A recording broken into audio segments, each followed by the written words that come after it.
A service of KIBMradio.com, the Internet's home for an all old-time radio.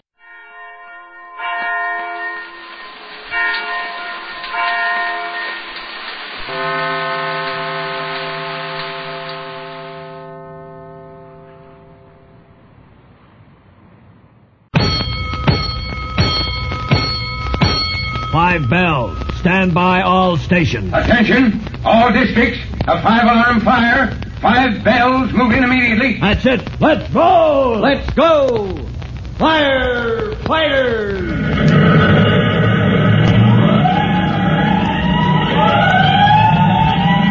Presenting Firefighters, the true-to-life story of our unsung heroes who stand ready to ride by day or night against our most murderous enemy, the demon of fire. In just a minute, we'll visit Northside School, where Miss Grebel and Trudy Collins are hard at work on the plans for the Firefighters play when we drop in, along with Chief Cody and Tim Collins. Well, while you're getting ready, listen to this message. Let's go, firefighters. Let's go to Northside School, to the office of Miss Grebel, the teacher in charge of play production. With Miss Grebel is Trudy Collins.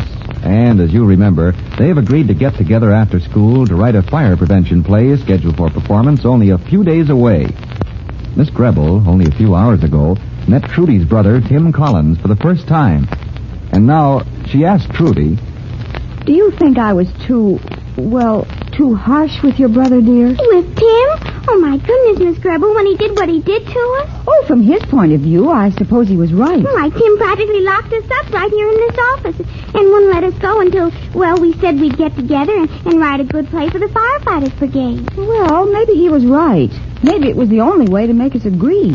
And after all, the way things were, the play was going to be an awful flop. That would be a terrible thing for the brigade and the school and the fire department, too. Tim had no right to make us behave ourselves, Miss Grebel. He's just too... masterful? He thinks he's so right about everything. Oh, most men are that way, dear. Tell me, why does he have his hair cut so short?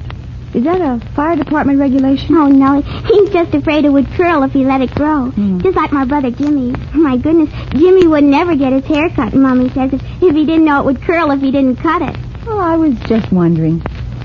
I never met anybody quite like Tim. I mean, your brother. You sort of like him, don't you, Miss Grebel? In spite of how mean he was to both of us? Oh, Trudy, I neither like him nor dislike him. I don't really even know him. My interest is purely, if we're going to write a play about firemen, we should know something about our subject, shouldn't we? Oh, I know all about Tim, but the play, I don't seem to know just where to begin. Oh, yes, the play.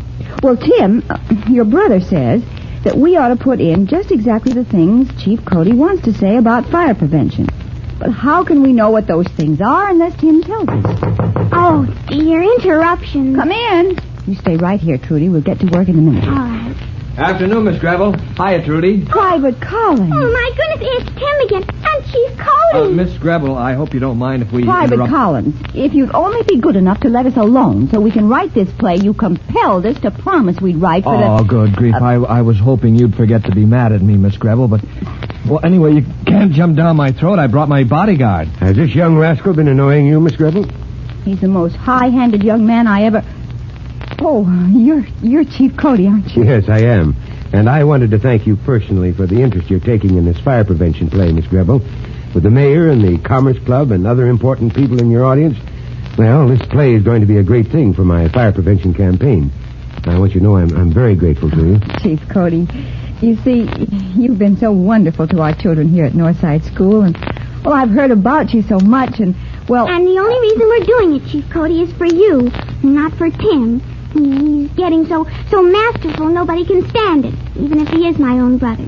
And Miss Grebel says so, too. Oh, now, Trudy, it's not as bad as all that. Well, how about it, Collins? Guilty, sir. This morning, when I talked with Miss Grebel and Trudy, they couldn't agree to get together to write this play for you until I shut the door here and wouldn't let them go to class until they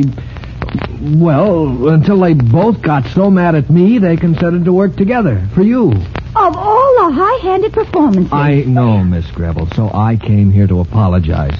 And besides, it's all Trudy's fault. My fault? Oh, my goodness. That's right, young lady. A girl is supposed to teach her brother how to behave. And if your brother doesn't know how to treat Miss Gribble with respect, well, it must be his sister's fault. Oh, dear. Now I'm all mixed up. Trudy, they're teasing it. Chief Cody, you didn't come all the way out here to Northside School just to make fun of Trudy and me. No, of course I didn't. But before anything else, let's make a new start, huh? You and Collins here. Now, he's not half as bad as he acts, you know. Private Collins, did you ask Chief Cody to... act as peacemaker? Well... Yes, I did. So how about it, Miss Gribble? Can't we let bygones be bygones for the sake of the play? Well, then, I guess for the sake of the play. Good. Then Collins will act as your technical advisor the rest of this week. You can call on him any time, day or night. And Collins and the whole Bureau of Fire Prevention will be at your disposal. And now... There was something else you came for, Chief Cody. Yes, Trudy. I want to outline exactly the points that should be explained in the play about fire prevention. Oh, wonderful. See, Miss Gribble, isn't that just what we need? Just exactly. Wait until I get a pencil, Chief Cody. Oh, here, take mine. Oh, thank you, Private Collins, but I have my own. My desk here is full of pencils. Use mine, Miss Gribble, just to show there's no hard feelings. Well, in that case, as long as you're to be my technical advisor, thanks, I will. All righty, Chief Cody. I'll jot down the list as you dictate. As Chief Cody dictates his list of important points to be covered in the fire prevention play, Miss Gribble writes them down. And a few nights later, she holds a conference with Tim Collins, her technical advisor, in her small apartment. Now, Private Collins. Oh, why don't you make it Tim? After all, we're in this thing together. We've been knocking ourselves out over this play for hours. Well, then you must call me Sonia, Tim. Sonia. It doesn't seem respectable calling a teacher by her first name. Well, if you can't get used to it... Oh, but then you're the first teacher I ever met who's younger than I am. Well, everybody must be younger than somebody. Of course, if you're so old and tottery that you can't even... No, Sonia, let's not start any more fights until we get the play finished. All right, then, Tim. We'll have a truce until the play is finished. Now, you see how I blocked it out? 3 acts. Life in a normal, average household. A perfectly ordinary family in a perfectly ordinary house. With waste paper and rubbish piling up in the cellar. Grease accumulating in the kitchen. Woodwork exposed where the heating pipes pass through. Lamp cords running under the rugs. Cords on the flat iron and toaster and things getting twisted and worn out. Have we missed anything, Tim? Now, how about cleaning rags? You know, oily rags, maybe cans of cleaning fluid left uncovered, things that can start burning spontaneously. Oh, that's taken care of, Tim, at the end of Act 2, where they start painting the attic and leave the uncovered cans of paint in the closet. I see, and the fire starts in Act 3. You know, with Act 3, I'm worried about, Tim. We can have a wonderful fire. No. Open flame on the stage, Sonia. No, you'll burn down the school. No. We'll use red lights for the blaze in the attic. And except for the blaze, it'll be dark when the firemen come in. Who are your firemen, Sonia? I mean, some of those kids in the brigade know the ropes pretty well. Your brother Jimmy and Whitey Williams. They'll be the pipemen, the ones that bring in the hose. Yeah, good enough. And good grief. What's wrong? Well, that clock. Look at what that clock says. 11:30. So soon? Oh, no wonder I feel drowsy. Oh, me too. Oh, excuse me. Sonia, with dress rehearsal tomorrow, you better get to bed. Oh, crackers and milk first. And let's talk about something else besides the play, just for a change. Aren't you hungry? Crackers and milk, then. And let's talk about... the old water tower. Did I tell you the department has a water tower for sale? Hasn't been used in a dozen years. Next morning at Fire Department headquarters, Tim Collins makes his report to Chief Cody. Well, dress rehearsal today, Chief Cody, and day after tomorrow, the final performance. Yeah, keeping late hours, Collins, huh? You ought to see Miss Gribble, Chief. Every night this week we've been working late, and yet she keeps fresh as a daisy. Because her heart's in her work. Well, Collins, if you and Chief put this play across, if you show the mayor and the Commerce Club what we're driving at... Oh, we'll show them, Chief. Matter of fact, the way the play winds up, nobody could miss the point of your fire prevention campaign. You hadn't told me about the wind-up. Oh, we were saving it, Chief, but... Well, I've got to tell you now, because that's where you come into the act, in person. Listen, here's how it goes. Well, now, that's something we haven't heard about, any more than Chief Cody has. I mean the surprise ending to the Firefighters play. Only a moment more and we'd have heard Tim Collins explain the Chief's part in the performance. But now we'll just have to wait. But it's worth waiting for, and you'll hear all about it, as well as the actual play itself, as staged by the Firefighters Brigade, when you listen to our next true-to-life episode of The Firefighters. In just a moment, Chief Bob Cody will tell you, boys and girls, how you can help the firefighters in your own town. But first, here's a message you ought to hear. And now, Chief Bob Cody with a special notice for the Firefighters Brigade. Chief Cody. Hello, boys and girls. This is Chief Cody with another little sketch of the duties of professional firefighters. This time, the engine man, the member of an engine company whose job it is to attack fire with extinguisher or hose. No matter what the risk, his job is to get ahead of the fire, drive it back to its point of origin, and smother or drown it out. Now, this may mean climbing high ladders, or even going below the surface into smoke-filled cellars. But that's the job. And that's all for now. You'll be hearing from me soon. Fire Chief Cody and the young rookie fireman Tim Collins will be back on the same station the next time you hear... That's it. Let's go!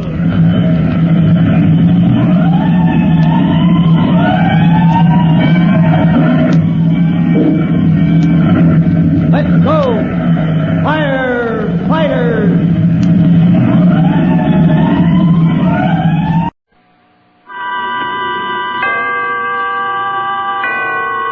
Autolite and its 98,000 dealers bring you Mr. Jack Benny in tonight's presentation of Suspense.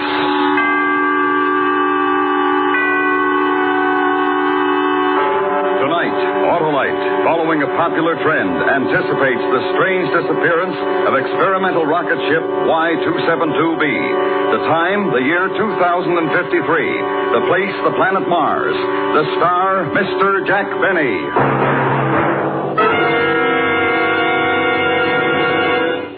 Say, Hap, that was quite a speech you made last night. You were as dynamic as an Autolite Stay-Full battery. Oh, that's flattery, Harlow. And what a battery it is, Hap.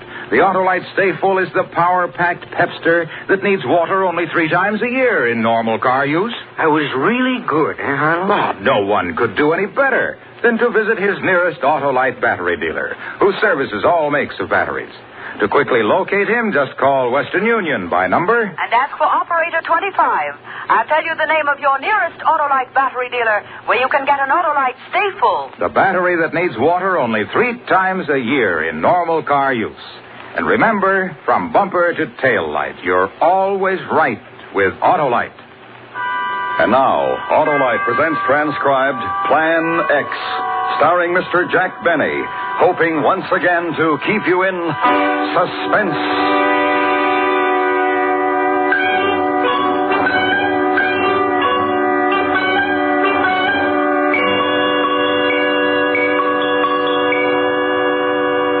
The card. Do you have the card yet? One more run through the machine. Tourig, when do you think the Earth rocket is arriving? Tomorrow. But if the Grand Council wanted the card before now, they should have asked me before now.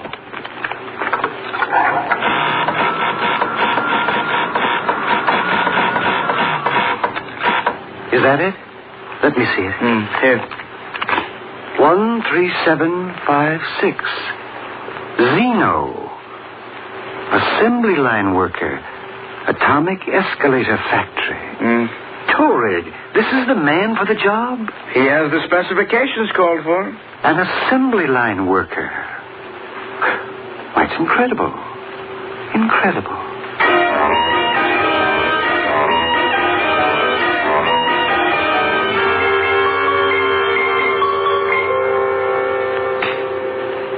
Yes? Yes? Right away. You may go in now, Zeno. The Grand Council is ready for you.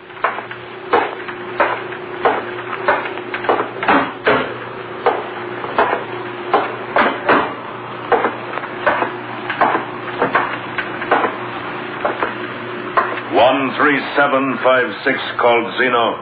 come forward? Yes, sir. Zeno, the Grand Council of Mars has a mission for you to perform. Me? A mission? You have been selected because of the qualities shown on your work and identity card, Form 42-A. Set habit patterns, attention to detail, no strong emotional or biological drives, and complete suppression of imagination.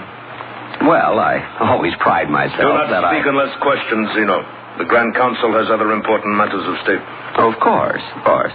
You have heard the telephone broadcast that an armed rocket from the planet Earth is approaching Mars?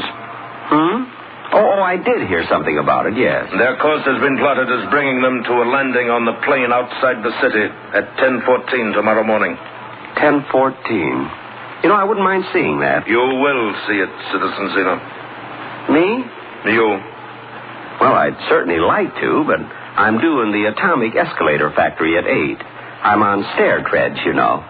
And we've arranged a leave from your job. Leave?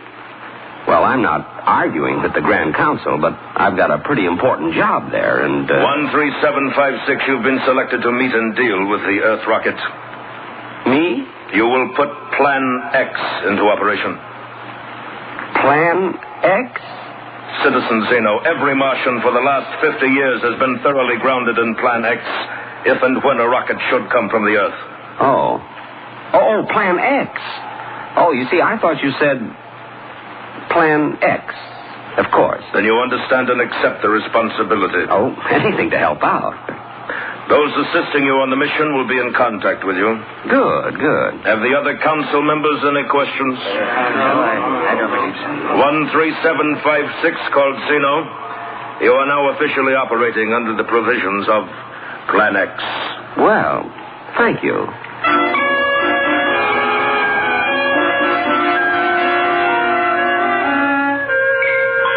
I took the aerial transmission belt directly home. Let them get along without me at the escalator factory if they could. Besides, it was almost quitting time. I went to bed early that night. Tomorrow was going to be a big day. Plan X. Out of the whole population of Mars, I was picked to carry out Plan X. Oh, I'll admit I had my criticisms of the Grand Council in the past, but this restored my confidence in them. Yes, sir. They couldn't have picked a better Martian.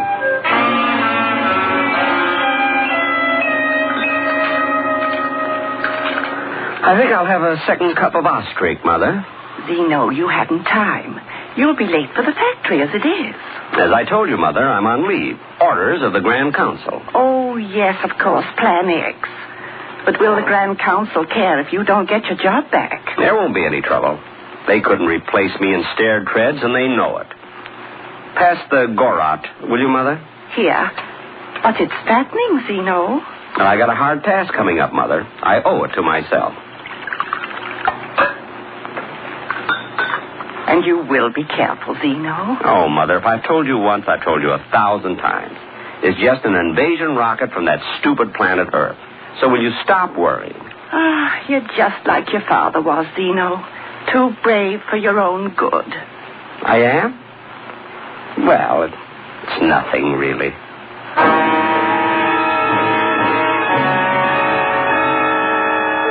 I took my time going over to the field where the Earth rocket was to land. I got there at 10, with not another soul around. Another few minutes, and I had my pocket radar screen working. Yep, the rocket was coming in, right on time.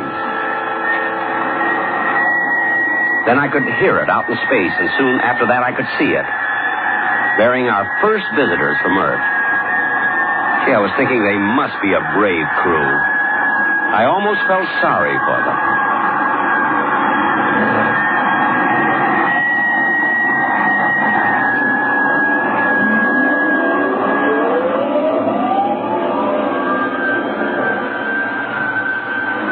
It wasn't a bad landing.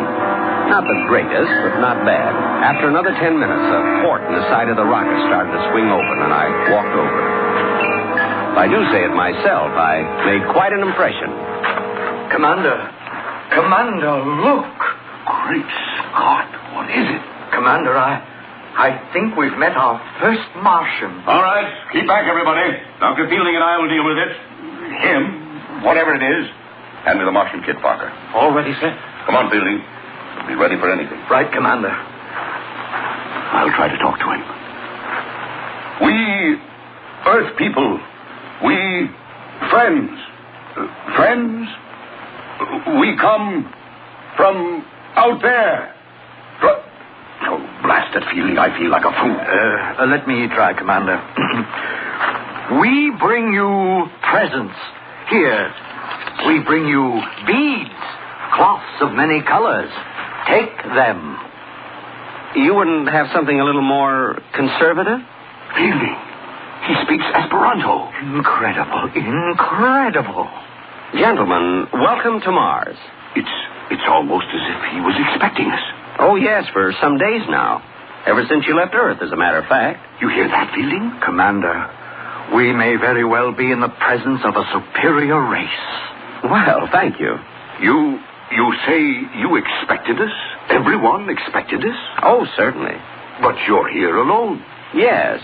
Well, unfortunately, all other adult Martians are, shall we say, unavailable. For how long? Not wishing to pry, but how long are you staying?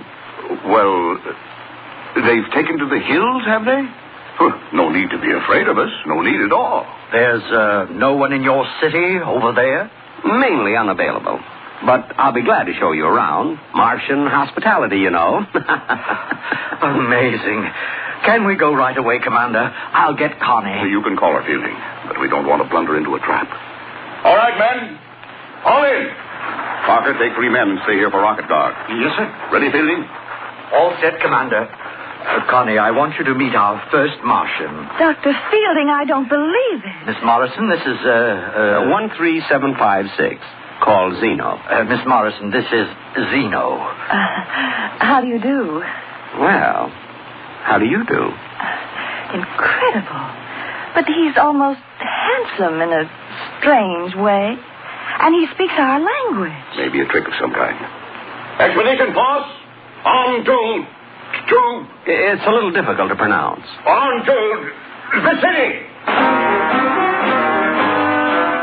We marched into the city, which, of course, appeared quite deserted. Plan X. I showed them a few of the sights, the canals, the Og factory, and the hall of the Grand Council. I was walking alongside of Connie, Miss Morrison, who was most unlike the women of Mars. I caught myself showing off, riding the aerial transmission belt with one hand. Finally, I took them all to the art museum. Oh, Commander, this place, this civilization, it's fantastic, fantastic. Look at this sculpture, Dr. Fielding, the line, the detail. I've never seen anything so beautiful. It's nothing, really. Zeno, you don't mean that you... Well, no. You see, I work at an atomic escalator factory. I'm in stair treads. Everybody, over here. Look at this. Oh, what is it? Why, isn't that what... Zeno, is this what I think it is? I'll have to read the nameplate. Oh, yes, a flying saucer. From 1952, your calendar. 100 years old. 1952, the year of the flying saucers. Then they did come from Mars. Oh, yes. But none of them ever landed on Earth. Why? It just didn't seem worthwhile. Nothing personal, of course. I just can't get over this planet. It's so different from anything we imagined. Now, here's something you might be interested in. Right over here. What? Looks like a weapon of some kind. Oh, yes. Yeah, you see, it's a paralyzer ray. 300 years old. But why do you have it in a museum? You don't mean that weapons like this are 300 years obsolete? Well, you might say that, yes. You see, no adult Martian has carried a weapon for hundreds of years. Well, why not? Why should we? But to defend yourself. Well, we just have no aggressive impulses, that's all. Well, if someone struck you, wouldn't you strike back? I couldn't. But it doesn't matter. No one could strike me. No Martian, that is. Yes. We've never had any trouble. Zeno, you're in the diplomatic service? The escalator game. Yet you were delegated to meet us. Yes, by the Grand Council. You see, we stopped having diplomats handle our important missions years ago. Again, nothing personal, of course. I see. But you are empowered to deal with us. Deal with you? I certainly am. Good. Now, it seems logical to me that we should work out a mutual defense pact. Not right now, of course. Mr. Zeno! Mr. Zeno! Who's that? It looks like children. We have to see him, Mr. Zeno. Just some little friends of mine. Oh, they're darling. What's the problem, Ormy? We're building something, and we're all out of uranium. We need some right away, and... Zeno, does he mean real uranium? Oh, of course, Dr. Fielding. Oh, it won't hurt them a bit. We have to have it right away, Mr. Zeno. We just have to have it. The city was deserted. Where did these children come from? Oh, you know how it is with kids when they get to playing. You'll get the uranium for us, won't you, Mr. Zeno? Will you? Fascinating. What are they playing, Zeno? Yes. What's the game? I don't think you've heard of it, Commander. It's called Plan X.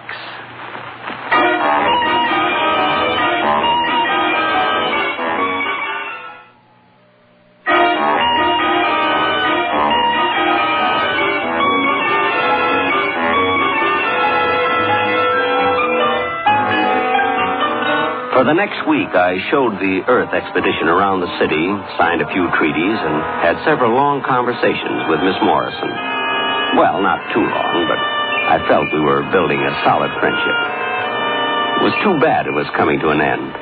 You're not going out again this evening, Zeno? Mother, so I've been out 2 evenings in a row. Doesn't have to be fatal, you know. This is the time of year you always get that chest cold. Oh, chest cold, chest cold. Anyway, Mother, I have to go over to the rocket. Don't they plan to go back to Earth tomorrow? They plan to, yes. Miss Morrison promised to take a little farewell walk with me this evening. Don't let her keep you out in the moonlight too long, Zeno. Mother, why, that's the most ridiculous thing. You just don't know how attractive you are.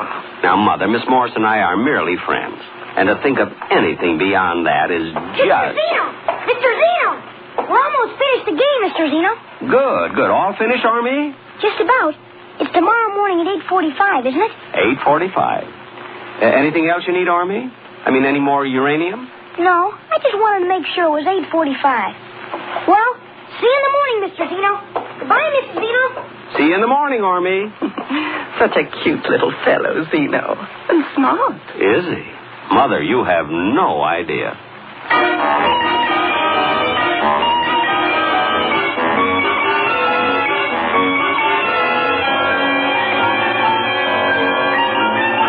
Autolite is bringing you Mr. Jack Benny in Plan X. Tonight's presentation in radio's outstanding theater of thrills, Suspense.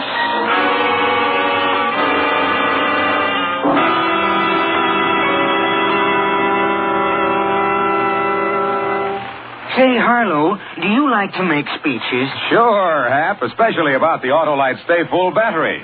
Friends, Romans, motorists, lend me your ears while I praise the greatest of the great, the incomparable Autolite Stay Full. The battery that needs water only 3 times a year in normal car use. The battery that gives longer life as proved by tests conducted according to accepted life cycle standards. And where can one get this glorious battery? From your nearest Autolite battery dealer who services all makes of batteries. To quickly locate him, just phone Western Union and ask for operator 25. And I'll tell you where you can get an Autolite Stay Full, the battery that needs water only 3 times a year in normal car use. And remember, from bumper to tail light, you're always right with Autolite. And now, Autolite brings back to our Hollywood soundstage Mr. Jack Benny in Elliot Lewis's production of Plan X, a tale well calculated to keep you in suspense.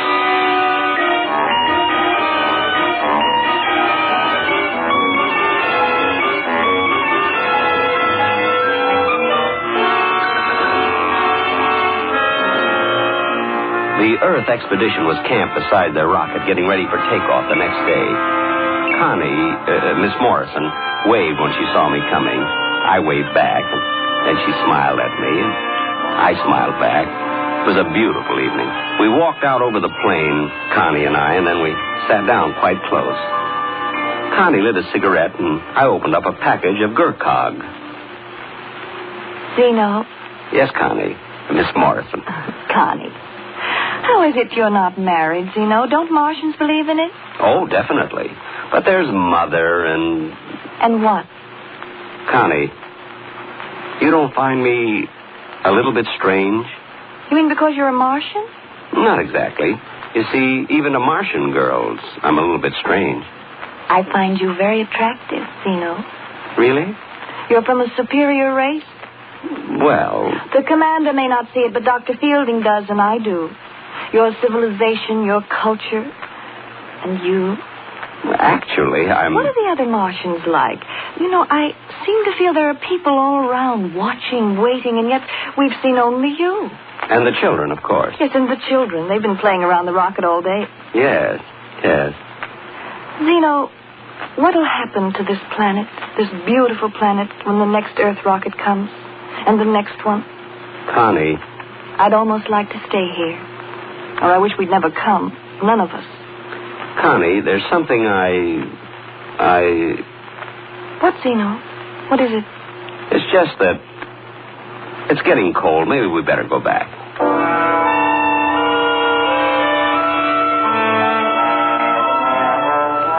I walked with Connie back to the rocket, and then I went home.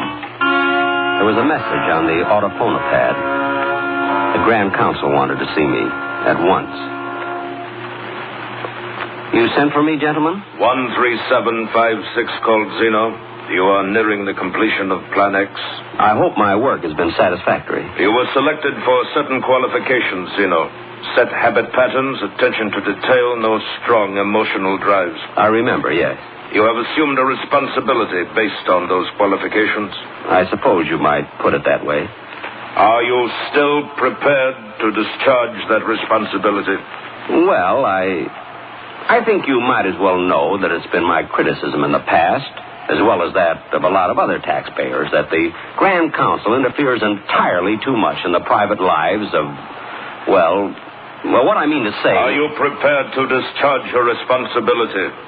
But about Connie, I mean Miss Morrison, isn't there some way... You know that there is not.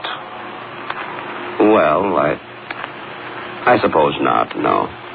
Plan X will then be completed. I assure the Grand Council, at 8:45 tomorrow morning, Plan X will be completed.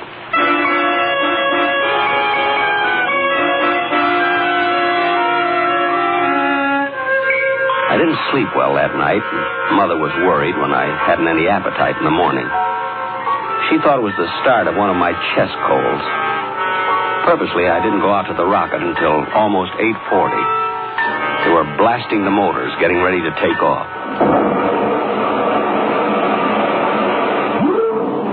Zeno, I thought you weren't coming. I overslept, Connie. That is, I didn't really oversleep, but... The children have been here for an hour. We're just about finished playing, Mr. Zeno. Oh, good, Army. Did you win the game? Plan X? I think so. We'll know in a minute, Mr. Zeno. They're so intense. Are the children on Mars always that way, Zeno? Well, not always, no. Ah, come to see us off, did you, Zeno? Good boy. We counted on you. Well, thank you. Come over here, Fielding. Yes, Commander. Connie, Fielding, Zeno here has been so helpful to us that I've come to a decision. That's very nice of you, but I'm pretty well stocked up on beads right now. A different kind of a present. Zeno, I've decided to invite you to come with us to Earth. To Earth? How about it, Zeno? We're taking off in 16 minutes at 9 o'clock. How about it? Well, it's not that I don't appreciate your thinking of me, but Mother would worry and... You see, we need you, Zeno. That's not true. Well, I'm afraid it is. You see, I think Zeno is a much more important man than a worker in an elevator factory. Escalator. I'm in stair train. And if we have Zeno along the next time we come back to Mars, we'd be much less likely to run into, well, an ambush. I'm afraid he's right, Connie. He's not right. How about it, Zeno? Thanks, but no. Commander, those kids, they've got some sort of a ray gun set up. Fielding. Is it real, Fielding? Why, it looks like it, Commander. Get Zeno over in front of us, quick. Now they can't shoot without hitting him. Get your gun out, Parker. You mean the kids, Commander? If we have to, yes. Tell them not to fire on us, Zeno. I'm sorry, Connie. Really sorry. Oh, it's all right, Zeno. Do what you have to do. Shall we shoot, Mr. Zeno? Have your gun ready, Parker. It wouldn't do any good, Commander. All right, Army. Plan X.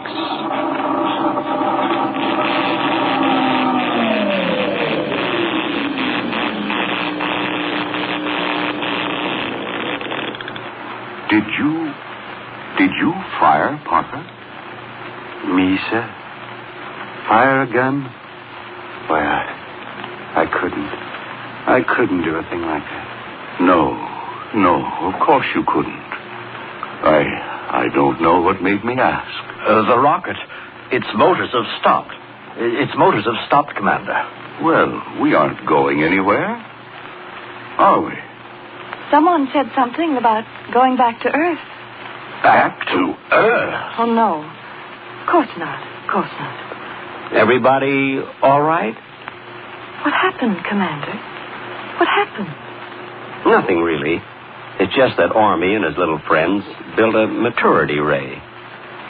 It takes people who are, shall we say, less advanced and increases their IQ by several thousand years. That's amazing.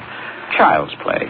Zeno, do you mean to say... Commander, Dr. Fielding, Parker, Connie, permit me to congratulate you as fellow Martians. Utterly amazing. Connie. Look, here come the Martians. Our fellow Martians, thousands of them. They're coming to welcome us. Connie. Oh, look at them. Oh, they look so handsome, so intelligent, so... Connie. Yeah, excuse me, Zeno. I'll be back, Commander. I have to go to them. I'll be back.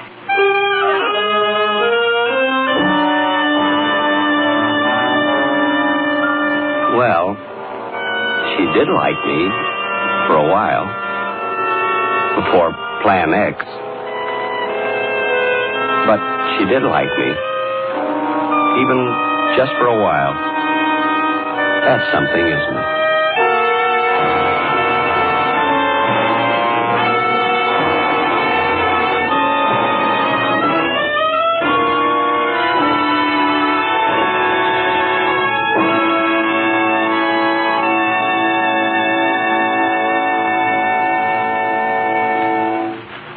Suspense. Presented by Autolite. Tonight's star, Mr. Jack Benny. Next week, the dramatic report of a man's desperate race for freedom. A true story with names and places changed in order to protect the lives of the principals. The story is called The Man Who Cried Wolf. Our star, Mr. Jeff Chandler. That's next week on Suspense.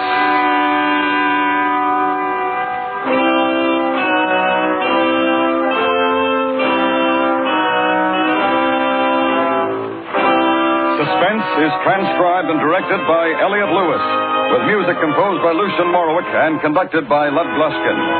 Plan X was written for Suspense by Richard Powell. Featured in tonight's cast were Mary Jane Croft, Norma Varden, John McIntyre, Truda Marson, Howard McNear, William Conrad, Jack Crucian, Joseph Kearns, and Stumpy Singer. The Jack Benny Show may be heard every Sunday on the CBS Radio Network. And remember next week, Mr. Jeff Chandler in The Man Who Cried Wolf.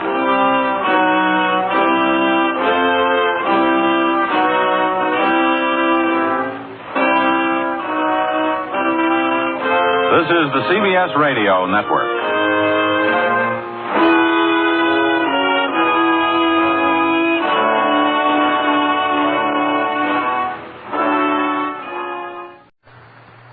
Tonight is the 4th anniversary of Lights Out. After 4 years of fantasy and imagination, chills and thrills, Lights Out celebrates by bringing to the microphone the internationally known actor whose name has become synonymous with the unusual and fantastic. The National Broadcasting Company takes pleasure in presenting Boris Karloff in the first of a special series of Lights Out broadcasts.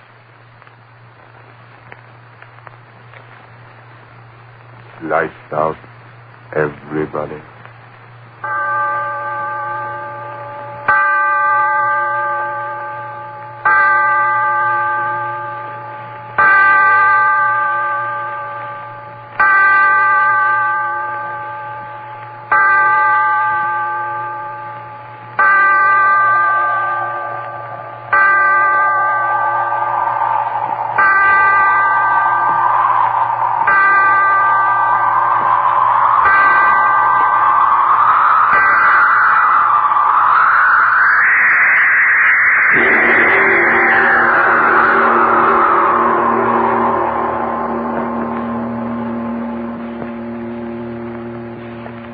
Tonight, Lights Out presents another psychological drama.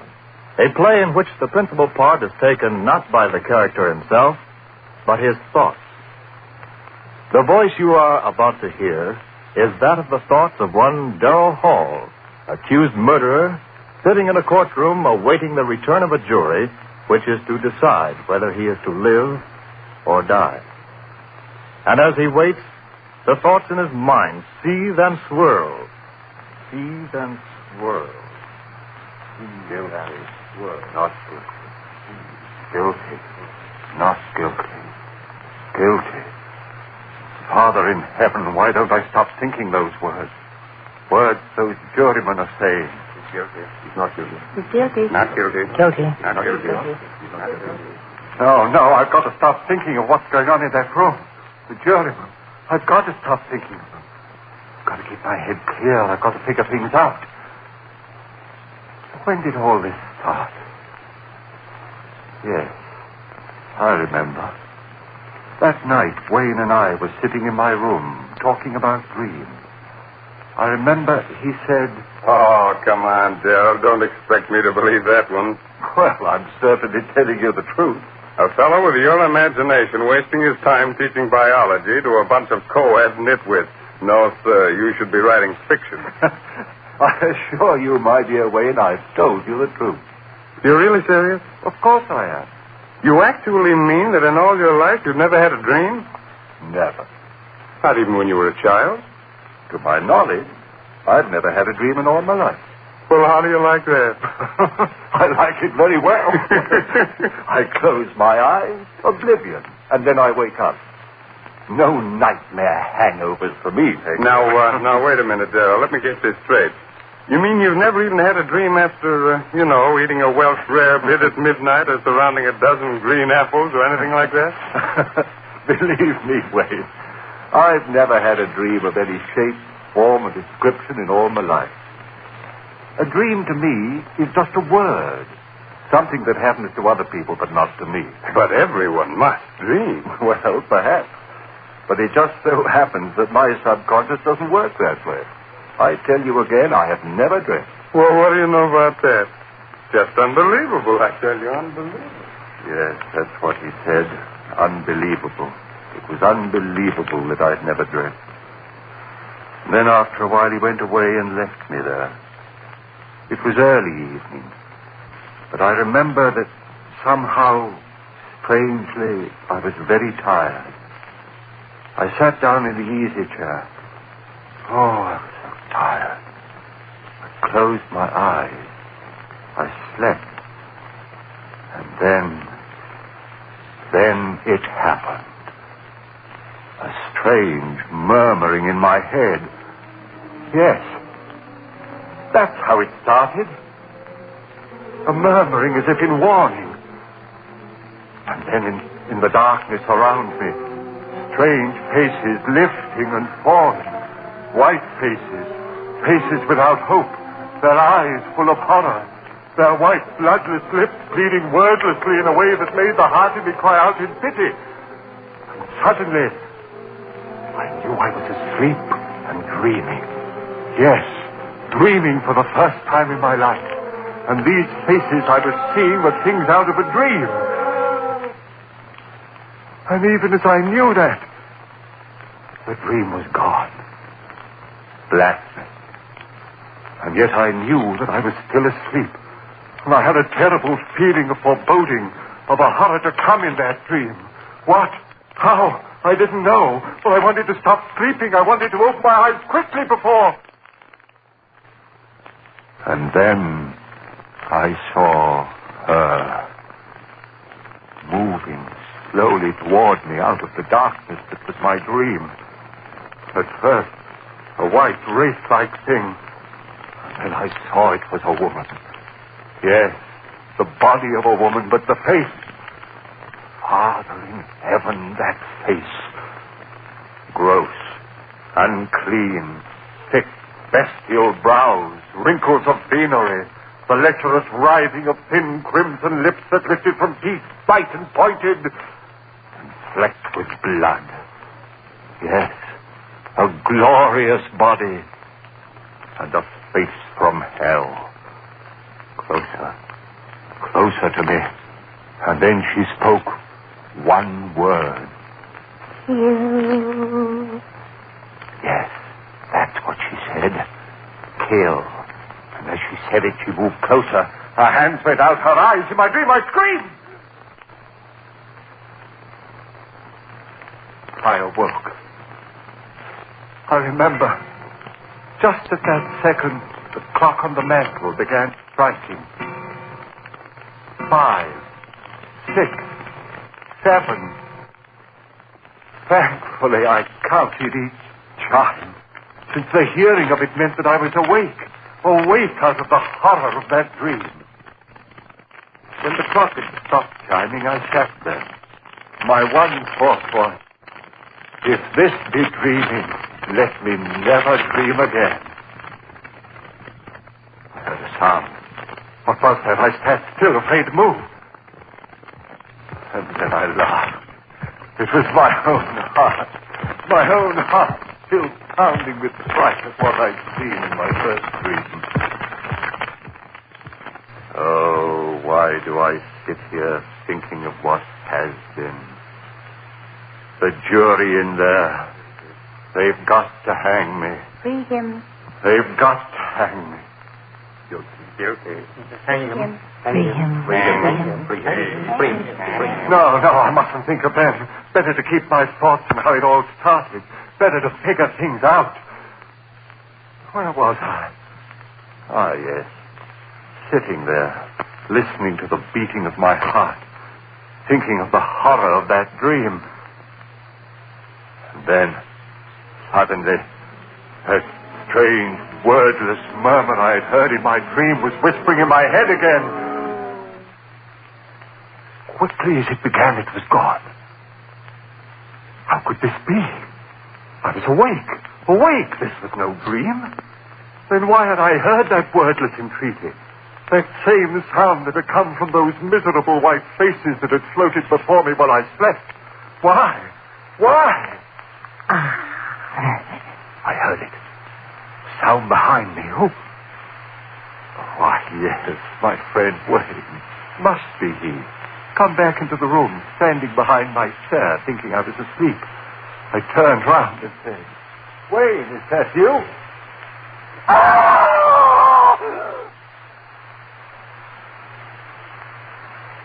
Yes. I screamed. I screamed so loudly there was blood in my throat. For it was she again. That woman out of my dream. But this wasn't a dream. She was standing there, I tell you. She was standing there close to me, looking at me. And those lips out of hell said that one word. I jumped to my feet. No one in the room, no one, I tell you. I remember standing there, my head reeling. Who was she? Where did she come from? But there was no one in the room. Had there been anyone there? I didn't sleep that night.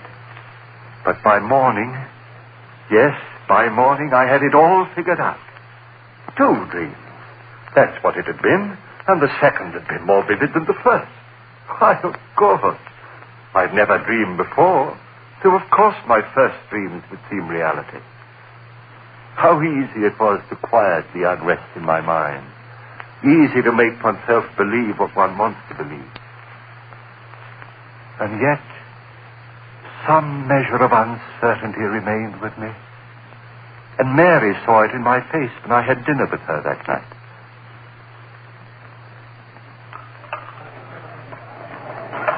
Darryl, do you mind if I ask you something?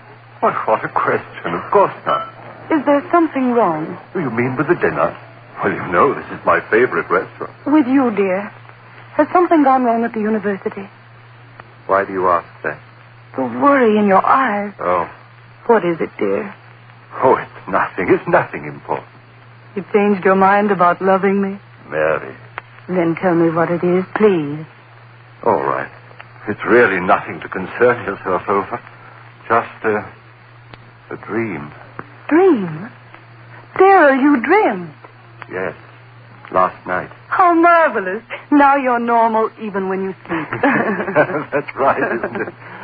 I'm back to normal, see, am I not? And here I thought from the expression on your face that it was something really important. Funny, isn't it? And I suppose in your first dream you dreamt of a glorious, seductive woman. No, Mary. Ah. Did you have a nightmare? If you don't mind, let's not talk about it anymore. Shall we have our dessert now? Now, I suggest the hot green apple pie with cheese. Darrell, was it as bad as all that? Horrible. Oh, that's cruel. Your very first dream, an unhappy one. Oh, well, I'm sure that if you dream again, you've more interesting times ahead. But, Darrell, look at the time. 7:01, and we promised the Armstrongs we'd pick them up at 7:15. Darrell, what is it? Your face. Do you hear it? Hear what? You do hear it, don't you? The voices. What? Darrell, what are you talking about? Why, the people in this restaurant are most well behaved. Gone. Just the way it was before. Darrell, please, if this is a joke, please tell it to me. Darrell, what is it? What are you staring at? What's behind my chair? What's there, Darrell? Tell me what you see. Darrell, the table. Why did you throw over the table? Darrell, what is it? What is it? Why did you scream like that? What's the matter with you, Darrell? Yes. She wanted to know why I had done it. Screamed, thrown over the table. They all wanted to know. But how could I tell them? Tell them of her, standing behind Mary's chair, that thing of degradation, and those lips saying, kill. I went home. Mary thought I was overworked. No, darling, you've been working so hard. Go home and rest, dear. That's all you need, rest. Rest. What good was rest? I had to reason things out. All my life I lived with reason, and now this horror. I had to know all about it. Now I was certain it was no dream. What I had seen there in the restaurant had been no thing of sleep. Hallucination. Yes, that was it. I had been working hard. Too much work was the answer, and rest would cure that. Yes, indeed. And so I rested through the next day. It was quite dark when I awoke. The phone rang. It was Mary calling to find out how I felt. Are you sure you're all right, Darrell? Why, yes, Mary, yes, I'm fine, thank you. You sound all right. Your advice was good, dear. Apparently rest was just what I needed.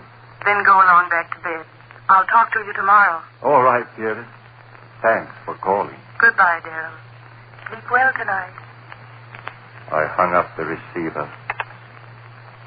And then the clock on the mantel behind me began striking. Always at 7. Always at 7. Always at 7. Yes, that was true. Each time it had been 7 when it had happened.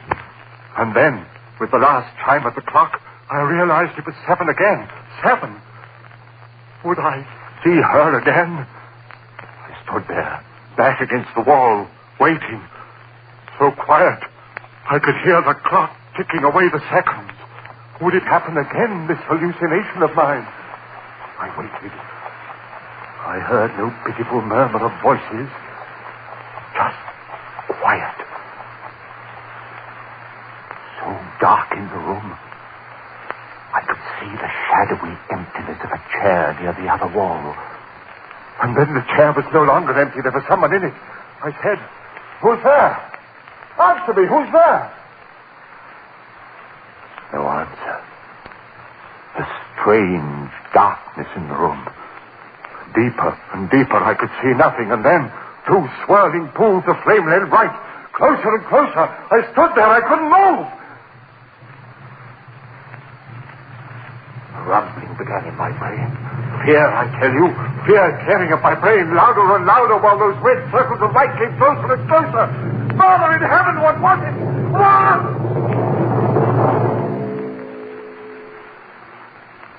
And then I knew. It was her eyes. Her eyes burning close into mine, into the brain of me, pounding one thought into me. Kill, kill, kill, kill. Why did she say that? Why? Kill whom? Why should I kill? Why should I kill? If I had known then.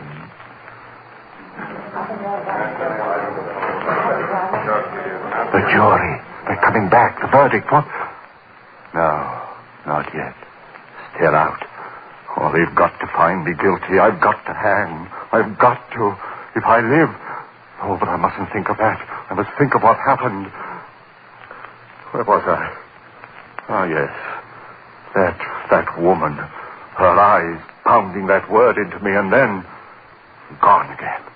But this was no dream. Then what? A voice within me whispered, "Crazy, crazy, crazy."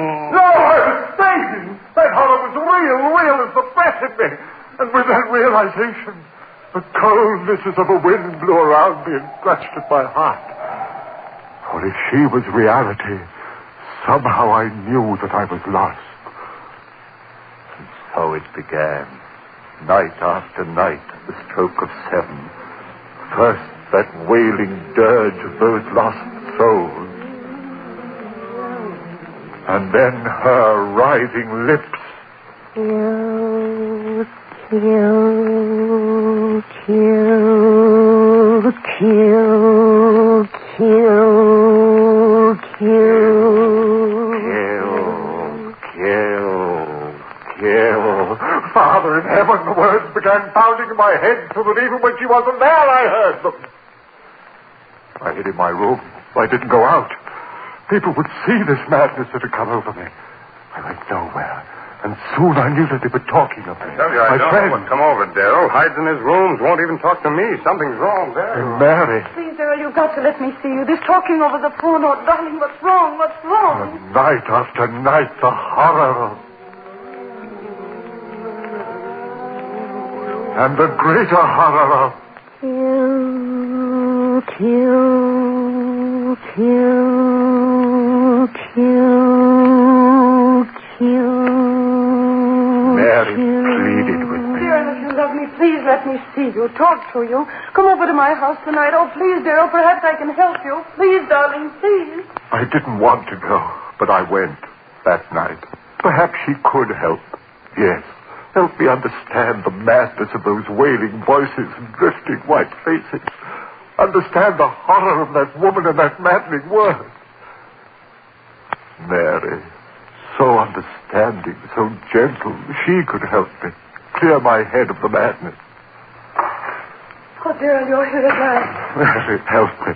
You will help me. Oh, Darrell, your face so white. Oh, Don't talk yet. Sit here and rest. I'm sane, Mary. Believe me, I'm sane. Of course, dearest. Of course you are. It's that madness outside of me, those white drifting faces moaning at me. Rest, darling. And that woman out of hell. Woman? Her eyes and lips telling me to...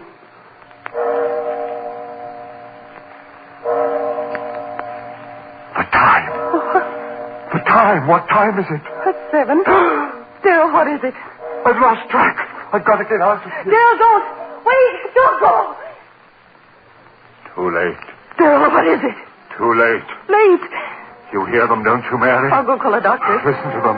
Their voices are so loud tonight. Listen, Mary. Darrell, don't. There's no one here. You hear them? You must hear them. What are they saying? Louder and louder, trying to tell me something. What are you saying, you out there? What are you telling me? Darrell, stop! They're gone. Faces, voices, gone. Now she'll be here. Oh, Darrell, please, you're frightening me.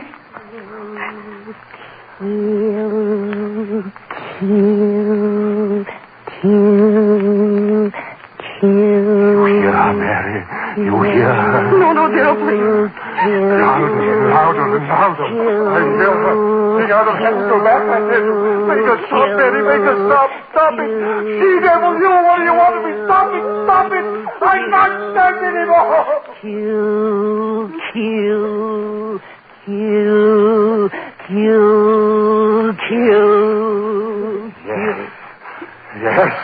Yes. Go away. Go away and I'll kill.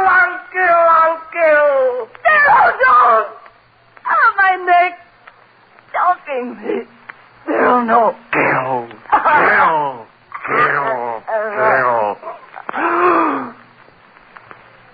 Mary.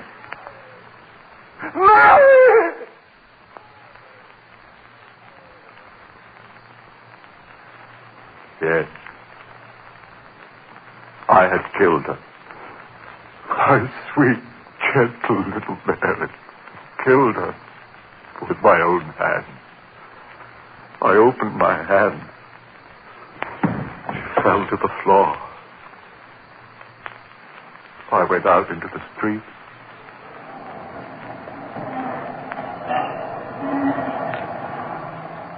People all round me, hurrying. I was in no hurry. What that woman had wanted, I had done. I had killed. I walked all night. It didn't matter where. And in the morning, I found myself on the campus of the school, before the very building in which a class was waiting for my lecture. I went in. I walked up on the platform and looked down into their faces.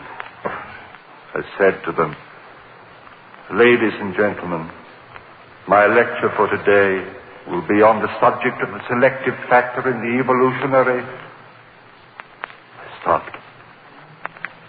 A murmur in the air.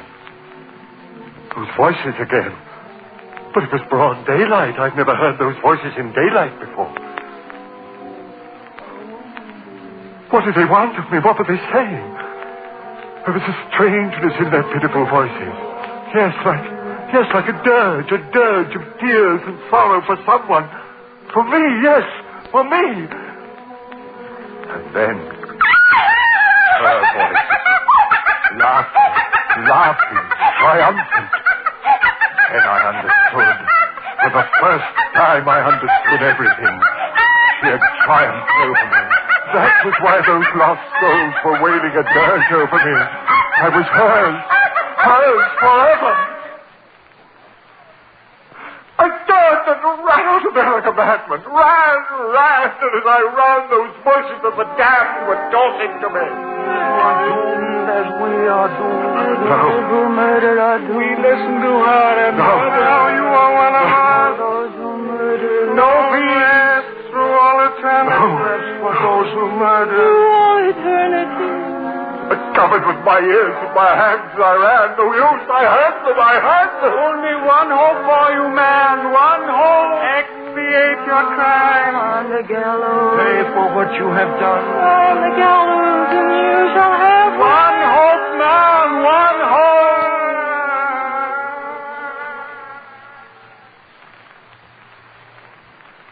So that was it. My one hope. If I paid society for my crime, she would fail. I would be free of her, that thing, that essence of evil, that siren who called men to murder so that their souls would be slaves to her for all eternity. Yes, I'd pay for my crime. I ran on back to Mary's house. Yes, I'd pay it gladly with my life to have the peace of the rest of oblivion. I went back into the house. Yes. Mary was lying there, cold. I lifted her. Those same hands that had crushed the life out of her lifted her and carried her out into the sun. My eyes were so filled with tears that I could hardly see where I walked. People began milling about me. He's got a woman in his arms. Well, where's he carrying her? She must have fainted. No, look, she's dead. What? Who killed her? Hey, mister, who killed her? I did. Who killed her? I killed her. With my own hands, I killed her. And please, I want to die for her.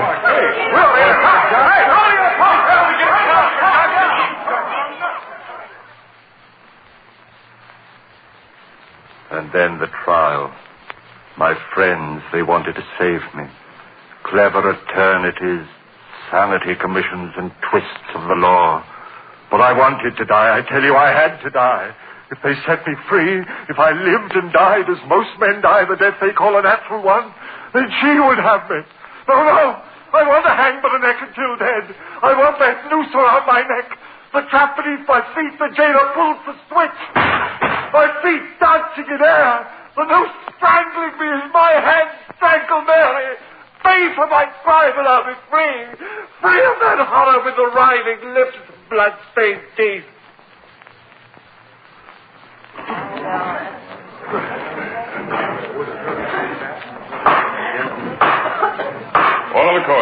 Order the court. The jury. They're coming in. Guilty.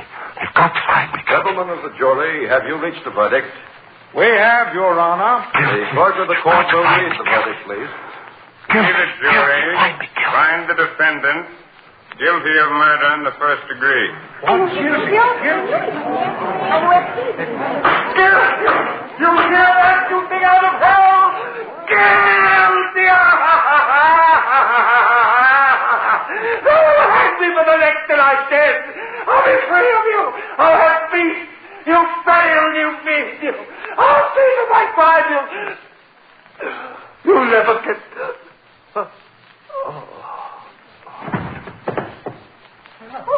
What's the mean? Hey, stand back, everybody. Doctor, right this way, Doctor. Ambulance, call an ambulance. Stand back, please. It's no use. This man is dead. Heart attack. Holy. Would you take a look at his face? Yeah. As if he was looking at the devil himself.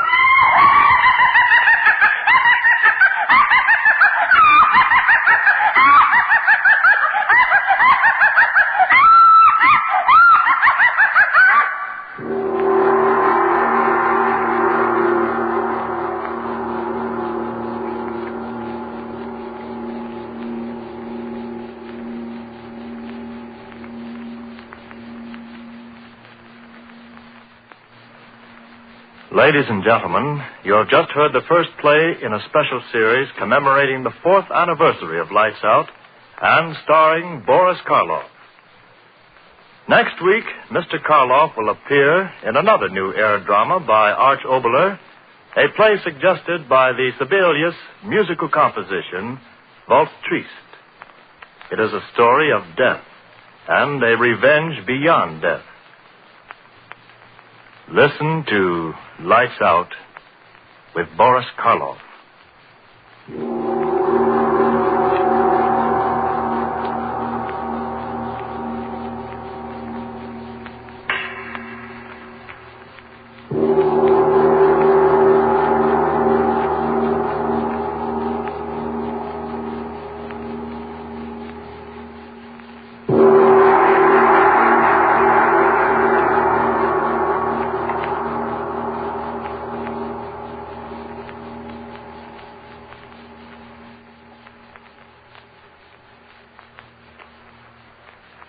Lights Out, written especially for radio by Arch Oboler, comes to you each Wednesday evening from our Chicago studios. This is the National Broadcasting Company. And now stay tuned for the program that is rated tops in popularity for a longer period of time than any other West Coast program in radio history. The Signal Oil program, The Whistler.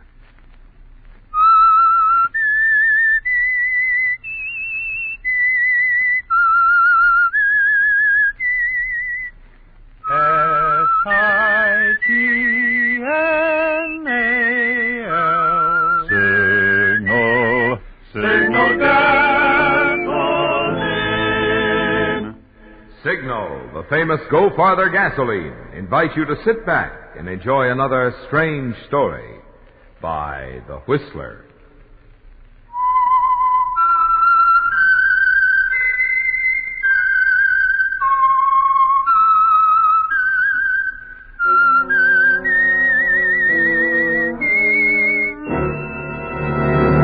I am the Whistler, and I know many things, for I walk by night.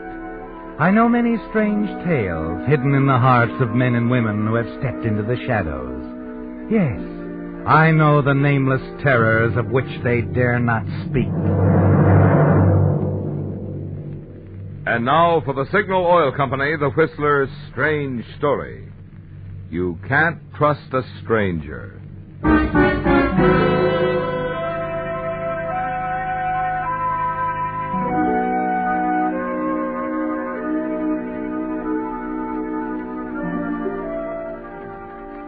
As you walk down the crowded corridor from the district attorney's office, you can feel the stares and hear the whispers. There's Frank Malloy. He's getting out, but not for long. It's costing you $10,000 to walk out that front door, but it's worth it, isn't it, Frank? Because you have a plan, at least part of one. Yes. You reach the front entrance, push open the heavy door, and go out into the street. There at the curb, you recognize the long yellow convertible and the attractive blonde sitting inside. She slides over as you slip in behind the wheel.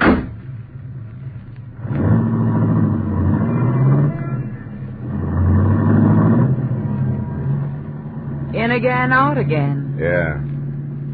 How was jail this time? Lay off, Vivian.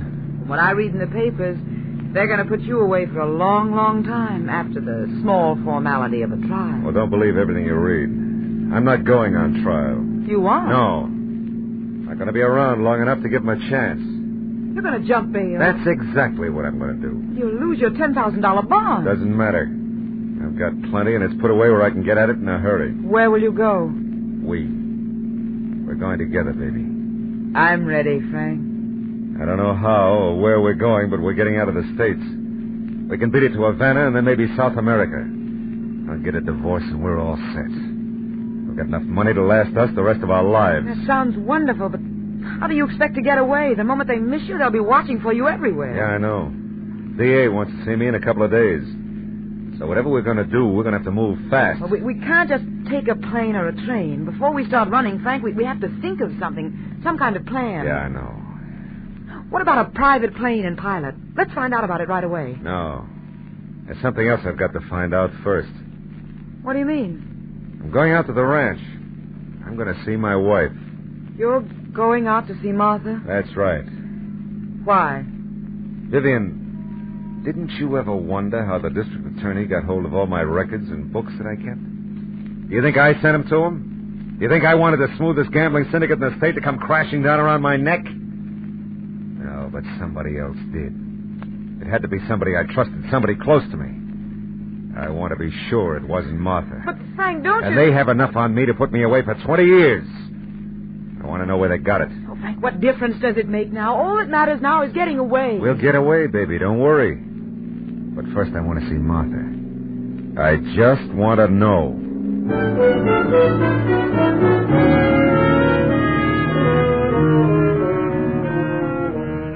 As you drive through the city and across the Bay Bridge, your thoughts dwell upon your wife, Martha, don't they, Frank? You begin to think back, wondering just how much Martha knew about you and your organization. Wondering if she knew about Vivian or any of the others. Wondering if it could have been Martha who brought everything crashing down, sending you to jail. And there are other things to be thought of. How will you manage to get out of the country before the district attorney knows you're gone? Chartered plane and a private pilot might work. And you do have friends in Florida who would help you and Vivian get out of the country. After an hour of driving and thinking, you're suddenly startled as Vivian pulls violently at your arm. Frank, look out! Did I hit him? I don't know. He's lying by the side of the highway. I didn't see him in time. What was he doing out in the middle of the highway? Look, he's getting up. Come on, we better have a look at him. Come on. He is getting up. Yeah. Doesn't look like he's hurt too badly. Hey, you all right? I don't know. I think so. What were you doing out in the middle of the highway? I was trying to catch a ride. Does anything feel broken? No, I don't think so. I saw you coming right at me, and I dove for the side of the road. You didn't hit me. Oh, that's a relief. Looks like my trousers are finished. You're sure you're all right? Yeah. Forget it. It's my own fault for standing in the middle of the highway. What's your name? My name? Yeah. Chuck. Why? Well, Chuck, I feel kind of bad about this. I think the least I can do is offer you a ride. Do something about those trousers, too. Forget it. It's It's my fault. Well, we can't leave you standing here. We're going another 10 miles. Okay. Let me get my hat out of the ditch. Frank, you have to give him a lift. He admits it was his fault. Let's get out of here. Didn't you notice something, Vivian? Something real interesting about that fella? What are you talking about? Look, he's just turned around. Look at him. Now look at me. Notice anything? Frank. See it? Looks a lot like me, huh? Yeah. Same size, build, even his features. Yeah, if I worked it out right, I could get away with it. Get away with what? Just think, Vivian. How much easier it would be for us to get away if everybody thought that I was dead.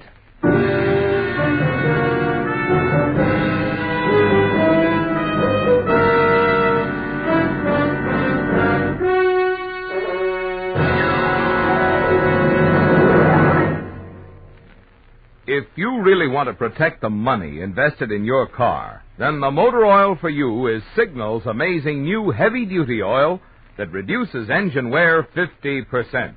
Signal Premium, heavy-duty Signal Premium. Now there's the oil that really protects your car. This proved and improved heavy-duty Signal oil does more, much more than just lubricate. In addition, Signal Premium motor oil cools, cleans, cushions, seals, and protects. Result? Tests under all types of driving conditions prove new Signal Premium motor oil reduces engine wear 50%. Your engine keeps its like-new pep and power twice as long. So if you're still using lazy, old-fashioned oil that merely lubricates, it's high time to make a change for the better. Change oil next time at a Signal service station. Change to new, harder-working Signal Premium motor oil that reduces engine wear 50%. Signal gasoline. Your car will go far with go for the gasoline.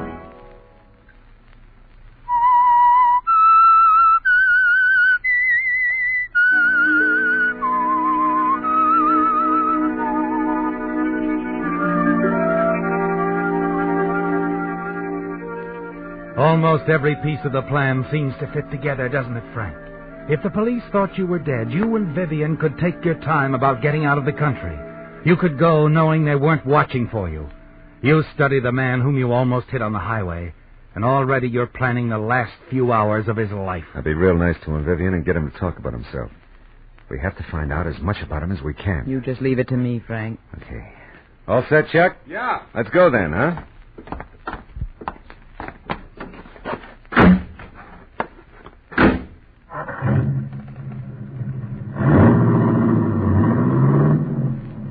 Some buggy. Yeah. Always promised myself I'd have one of these someday. Look at me. I don't even have bus fare. My clothes are dirty and wrinkled, and I need a shave. I look like a tramp. I don't blame people for passing me by. Where were you headed, Chuck? Los Angeles, I guess. They tell me the nights are balmy down there. It makes a difference when you sleep in parked cars. Well, don't you have any friends in Los Angeles? I don't have any friends anywhere. Well, that's a pretty broad statement, Chuck. Must have friends somewhere. Maybe back home, huh? I wouldn't know. I haven't been home in a long time. Been everywhere else. Australia, Africa, Brazil. Been working on freighters. Just got back to the States last week. Just last week, huh? Right. Been gone nearly 5 years. Oh, where is your home? I come from a place called Hyannis. Ever hear it? It's in Massachusetts, Cape Cod. No, never heard of it. It's a fishing village. Oh. Still, it doesn't seem possible that a man doesn't have any friends. Oh, you must have a girlfriend. Yeah. Had a girl once in Hyannis. Her name was Mamie. Mamie? It was a long time ago when I was young and foolish. Whatever happened to Mamie? I wouldn't know. I wrote her for a while, but when I didn't get any answer to my letters, I just forgot about Mamie. Say, Chuck, tell me, what kind of work do you do? I'm one of those guys who can do anything until you pin me down, and then it turns out I can't do much of anything. Well, I'm sure you'll fit in somewhere, someday. Just haven't run into it yet. Maybe. In the meantime, I like drifting around the world. Not talking too much. I don't get the chance to talk to people very often, especially about myself. Everybody likes to talk about themselves. What are you going to do when you get back to L.A.? Look for work, I guess. I'm broke. Well, if you really want a job, Chuck, maybe I can do something for you. What do you mean? Well, did you ever tend bar? No. Well, I own a string of bars throughout the valley. If you're willing to learn, maybe I can put you to work as a bartender. Me, a bartender? A guy's on his feet a lot in that kind of work. You can make good money. Yeah, I can believe that. But tell me something. Why all the interest in me? Well, we might have run over you, maybe killed you. I think the least Frank can do is try and help you out a little. Do you think I could learn to tend bar? Oh, I'm sure you could, Chuck. It's an interesting proposition, Mr. Malloy. Just call me Frank. I'm Vivian, Chuck. Hi. How do you like that? Yesterday I was bumming around. Today I'm going to be a bartender. Who knows what'll happen tomorrow?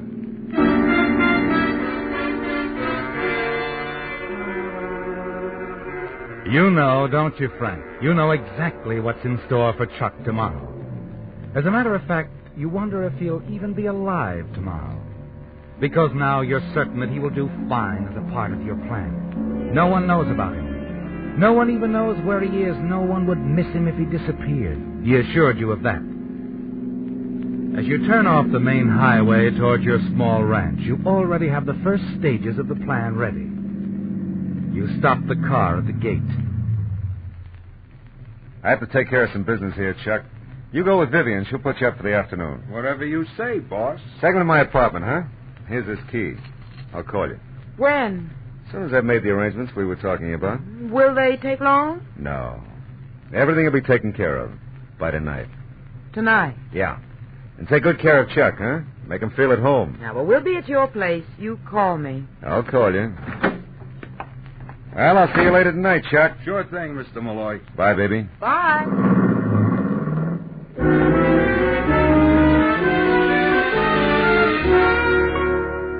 You watch them disappear down the road, Frank, and then you turn toward the house. Everything seems peaceful and undisturbed, and you realize how long it has been since you've come out to the ranch. As you reach the steps and put your hand to the door knocker, you wonder if Martha will be surprised to see you. Hello, Frank. Hello, Martha. I've come to see you. Come in. You don't seem surprised to see me. I'm not. You were expecting me? Yes. Then you knew I was out of jail. Sit down, Frank. Would you like a cup of coffee? No, nothing, except... Martha, I think you know who turned me into the district attorney. Who was it? Why, I did. I did what I thought was right. You must have known, Frank. I always trusted you. You were the one person I thought I didn't have to worry about. That's it exactly, Frank. You never worried about me. I don't think you even thought about me. There was a time when I was the most important thing in the world to you. So you fixed it, they'll send me to prison. You belong in prison. You become nothing more than a gangster, a hoodlum. You're not the man I married 15 years ago.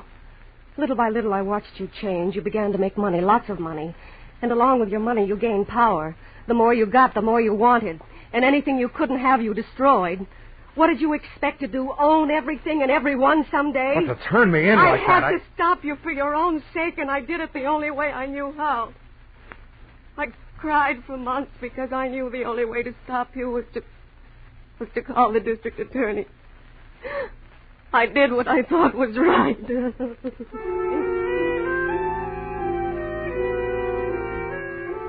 And now you know, Frank. You know who betrayed you and why it was done. You begin to pace around the room, walking faster and faster, bumping into things and knocking them over. And suddenly you stop in front of the mantel. You see the clock and the feeling of rage subsides. You realize that by 9 o'clock tonight, things will be all right. And Martha, conscientious Martha, will have a strange punishment, won't she, Frank? She'll always believe she sent you to your death. After a long silence, Martha throws a shawl over her shoulders and walks outside.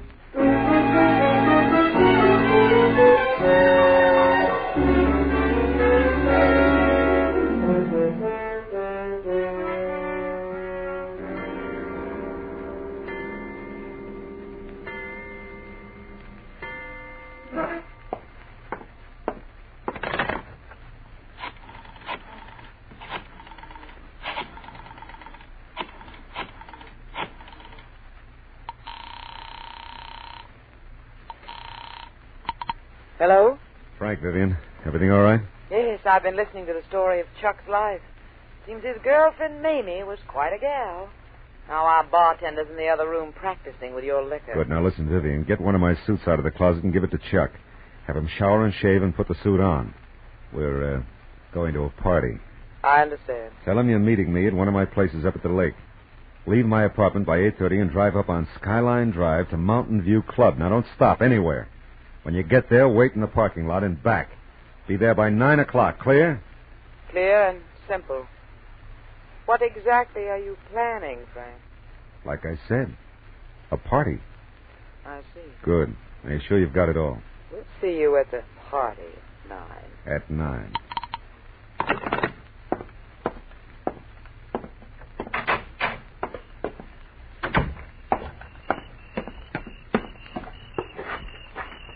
What are you doing out here, Martha? Listening to the crickets. It's a nice night. Yeah. I used to go riding on nights like this. You remember that? Of course. I'm surprised, Frank. Are you? Well, here's another surprise for you, Martha. I'm not going to do anything about the fact that you turned against me. Oh? Matter of fact, when I leave here, I'm going for a little ride. One we often used to take together. Along Skyline Drive. Frank, what have you got on your mind? Just you, Martha. I'll be thinking of you. I'll get my coat. Frank. No, Martha. Wouldn't be right for you to go anywhere with a hoodlum, a criminal. Frank. Goodbye, Martha. Remember, I'll be thinking of you.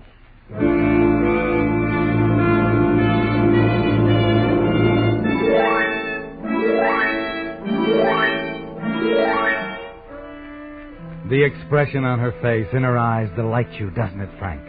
Martha is still in love with you after all this time. And later, when your plan goes through, she'll have something to think about, won't she? Something that will be her punishment. Yes, Martha, conscientious as she is, will feel deeply when Chuck's body is finally found in your car, wearing your clothes at the bottom of the lake.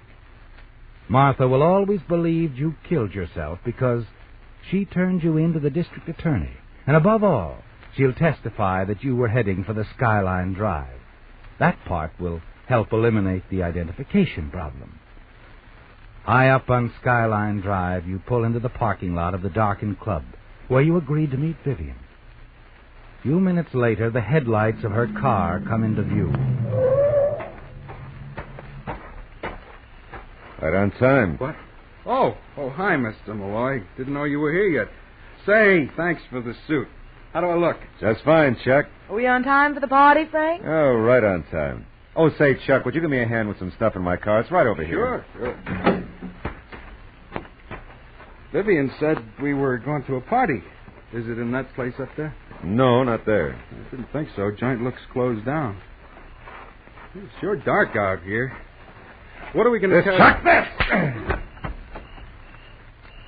Yeah. Party's almost over for you, Chuck. What happened? I hit him. He'll be easier to handle this way. Pull that door open so I can put him in the car. Right. What are we going to do now? We'll stay here about 5 minutes and then drive up the highway about 1 mile. The road makes that sharp bend around the lake. Yeah, I know where it is. I'll be waiting. I'll be waiting there, off the highway. Blink your lights as you approach, and I'll come out and wave you down.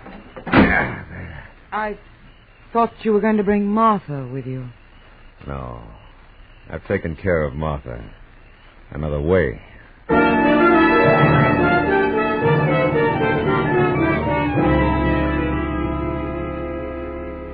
You drive out of the parking lot, and in a few minutes you reach the sharp curve in the highway, pull over and stop where the edge drops off into the deep end of the lake. And it only takes seconds to drag Chuck's body to the front seat behind the wheel. Carefully, you go through his pockets and remove everything. Then plant your belongings in his pockets. You put your ring and watch on him. Then everything is ready. You push the clutch in, put the car in gear. As you jump back away from the car, it jerks forward and over the ledge.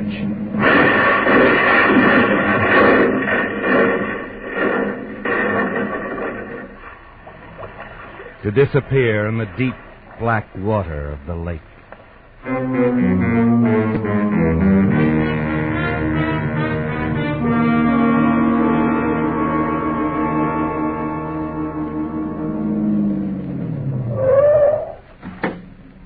Is it all over? See for yourself. By the time they pull the car out of the water, it'll look like Frank Malloy was drowned when his car skidded off the road and crashed into the lake. Let's hope so. It'll be weeks before they find the body, and the water will make positive identification pretty difficult. But they'll find enough there to think it's me. And Martha will help, too. Yeah, all we have to do is hide out until he's found. And we'll be free, Viv. Where do we go now? Well, first we have to stop at a couple of places down the valley and pick up the money I put away. Well, that's a must. And we'll drive on to Los Angeles where we can hide out.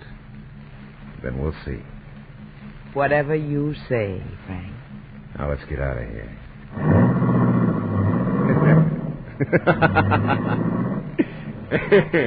You know, it's funny how Martha tried to send me to jail. When she recognizes my clothes, her story, more than anything, will help to set me free.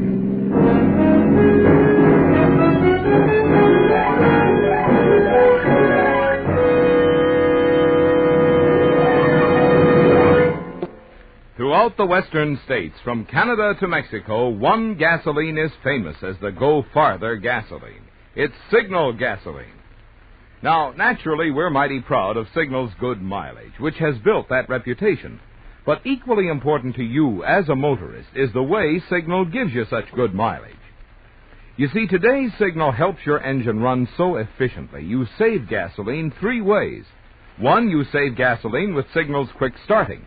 2, you save gasoline with Signal's smooth, obedient pickup, free from balking and hesitation. 3, you save gasoline with Signal's lively power that gets you into high gear fast, helps you stay there with a minimum of shifting on hills or in traffic. So you see, considering the number of times a day you start your car, accelerate, and shift gears, even a little gasoline saved each time soon adds up to a big saving. So there, in a nutshell, friends, is why motorists call Signal the Go Farther gasoline. Why not treat your car to a tank full tomorrow and go farther with Signal?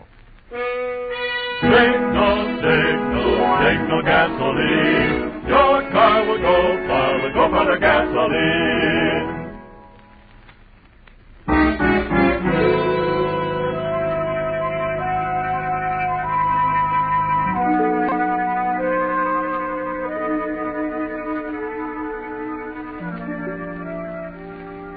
One morning, 2 months later, you open your eyes in a hotel just outside the city of Los Angeles, don't you, Frank? Yes, you've been here 2 months, waiting for someone to find the body of Chuck and identify him as you, the missing Frank Malloy. And last night's paper carried the story you've been waiting for, the story of your death. Now it'll be safe to change your name and leave the country with Vivian. Everything has gone perfectly, hasn't it, Frank? You stretch out on the bed and your hand drops down to touch the small handbag you've kept beside you. The bag containing over $100,000. Suddenly you sit up, realizing the bag is gone. You get up and search the room frantically, but the money isn't there. Operator. Operator! Oh. Yes, sir? Would you connect me with room 303, Miss Vivian Smith, and hurry? Yes, sir. Well, I'm sorry, sir, but Miss Smith checked out of the hotel about an hour ago. What? Did she leave a message? Nothing, sir. Anything else, sir? No. Nothing. Who's there? Vivian. Vivian, the bag with the money. That's what you're looking for? Who are you? He's from the police department, Doc. The police? Yes, he picked me up at the airport. After reading the story in the paper last night, I thought it was safe enough now to leave, only it wasn't. She was taking your money and running out on you, Malloy. And why not? It would only be a matter of time before I meant no more to him than Martha. Shut up, Vivian. It doesn't matter now, Frank. Sure doesn't. You see, the newspaper story was just to get you out in the open. Some fishermen did find a body in the lake, but after all this time, it was a little hard to identify. He was wearing your clothes, Malloy, and was in your car. Your wife thought it was you. But I don't see how that I'll could... tell you something, though. At the morgue, we found out different. You see, Malloy, it wasn't hard to figure out what you'd done when we found a tattoo on the drowned man's chest. Yeah, a tattoo of a heart with the words Chuck and Mamie.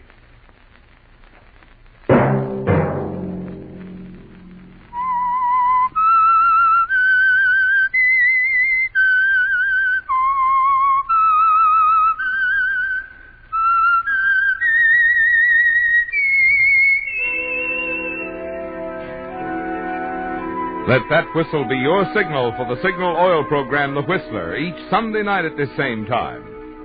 Meantime, Signal Oil Company and the friendly independent dealers who help you go farther with Signal gasoline hope you'll remember, regardless of what gasoline you use, you'll enjoy more miles of happy driving if you drive at sensible speeds, obey traffic regulations, and avoid taking chances. When you take a chance to save a moment, you take a chance on that moment's being your last.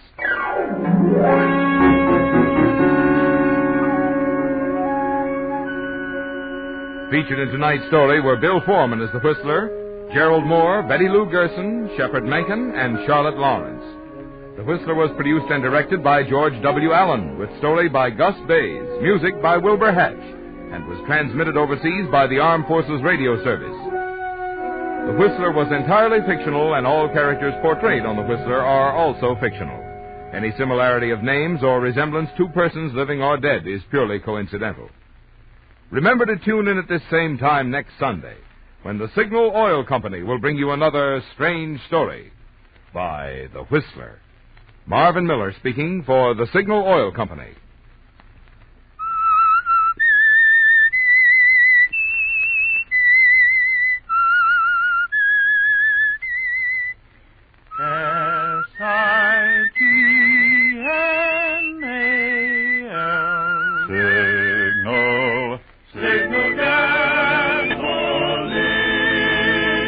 Stay tuned now for Horatio Hornblower, which follows immediately over most of these stations. This is the CBS Radio Network.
Yard's Gallery of Death, the Black Museum.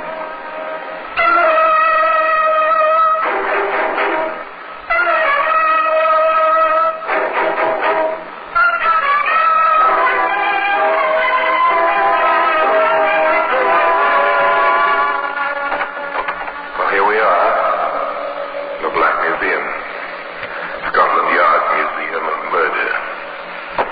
Here lies death. This is different, quite different from a graveyard. Tombstones mark only the mounds beneath which dust is returned to dust. But these white cards, with the neat black lettering, designate the means of death. And in every case, it's been violent. Chain. What do you associate with the words, with the sound? Chain. Ships and anchors, slavery, bars and prisons, maybe. Well, hardly with a young girl, 23, seated in a hard chair in the bare office of Inspector Hall, Scotland Yard. I'm sorry to ask you to repeat that statement, Miss Tomlinson.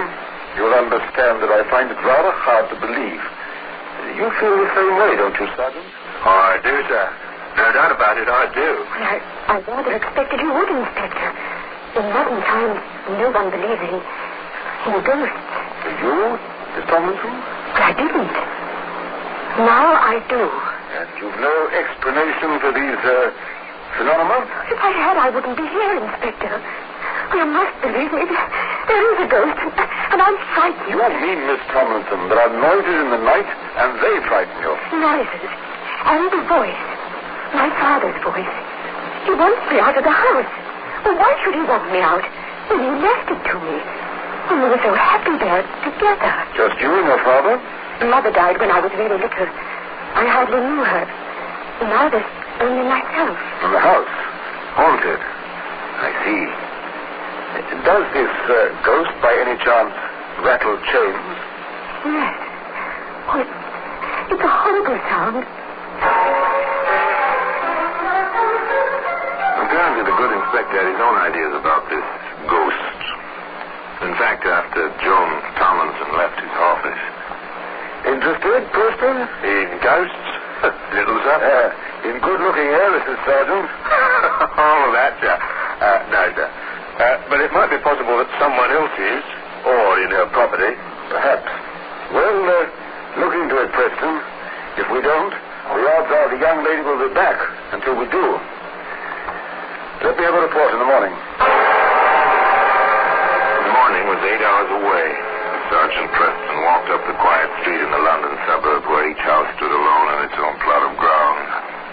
Even in the inadequate light from the street lamps, the sergeant could see something of well-kept lawns and trim hedges.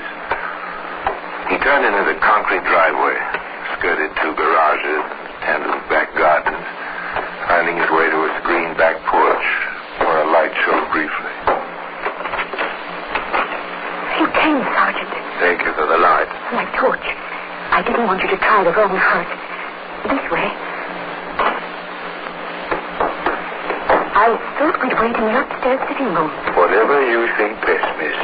It's your ghost. Yes, isn't it?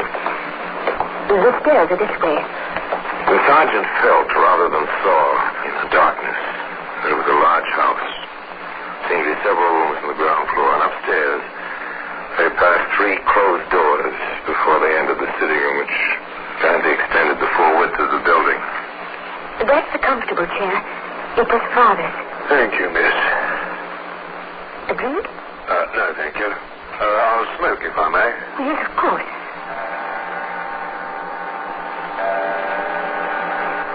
When does he come? Midnight? Any time after I've gone to bed. Usually around now. They waited. Nothing.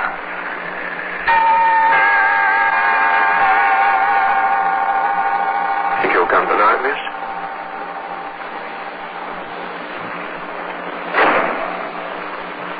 What's that? It's starting. You'll see. It's starting.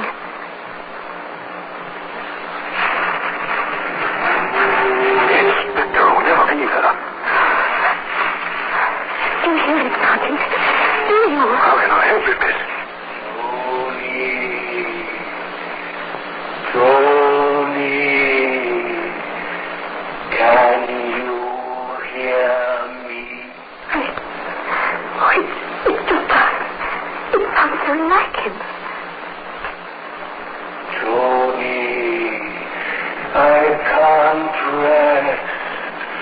I can't. Not with you. Alone. Alone. In the house. Oh. It's human. It's got to be. Does it, Sergeant, really? Does it have to be human? You ever been to a seance, Sergeant? Have you ever heard of the researches of Conan Doyle and dozens of others? No, do you believe me, Sergeant? There's something, Miss. Well, who could sound like my father? Who? Who would call me Johnny? Oh, all right. I might as well have some lights now. It won't come back until tomorrow night. I see. Only once a night. Yes. But don't you want to search the house or anything? Well, Sergeant, don't you? If this thing is human, there ought to be some trace, Sergeant. Oughtn't there?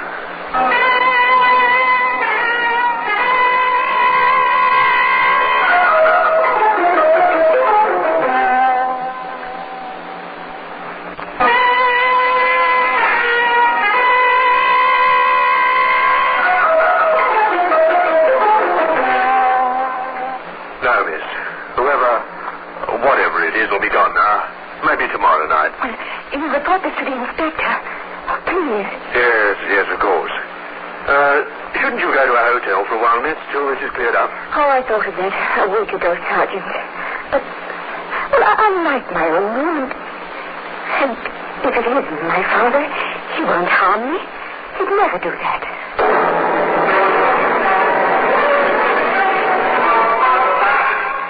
You're very certain of that, aren't you, young lady?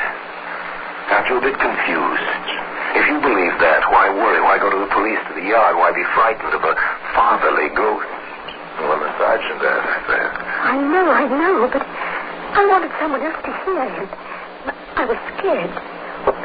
Maybe I was imagining things. I'll be all right, Sergeant. I expect I'm safe in my own house. And so you send the sergeant on his way, the sergeant who ought to have searched the house. You take him down the back stairs and out the back door, Joan. You go upstairs, alone, to your own room, and start to undress. Talk to yourself, give yourself courage. Stop it, Joan, stop it. Stop it here. There's nothing to be afraid of. You're not going crazy.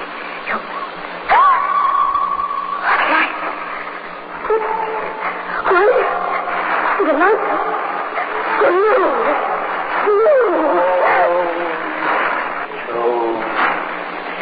Joan.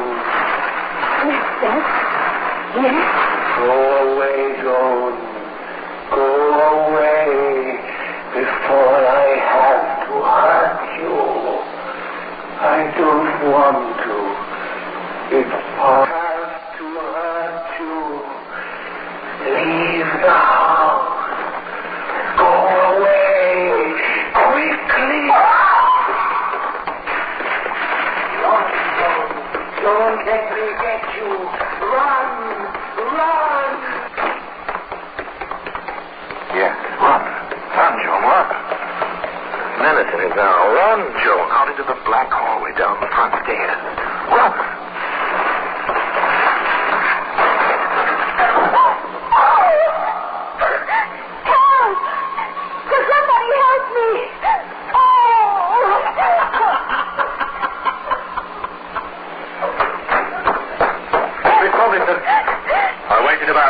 Thought he might come back, heard you scream.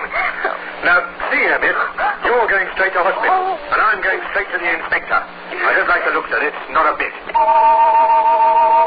who would like the looks of it? Except if you didn't believe in ghosts. Of course, Inspector Hall didn't believe in ghosts. Standing beside Joan in her room at the hospital, he was quite explicit. It's a mighty corporeal ghost, miss. How do you know, Inspector? Your twisted ankle. That was no accident. A stair tread was sawn through.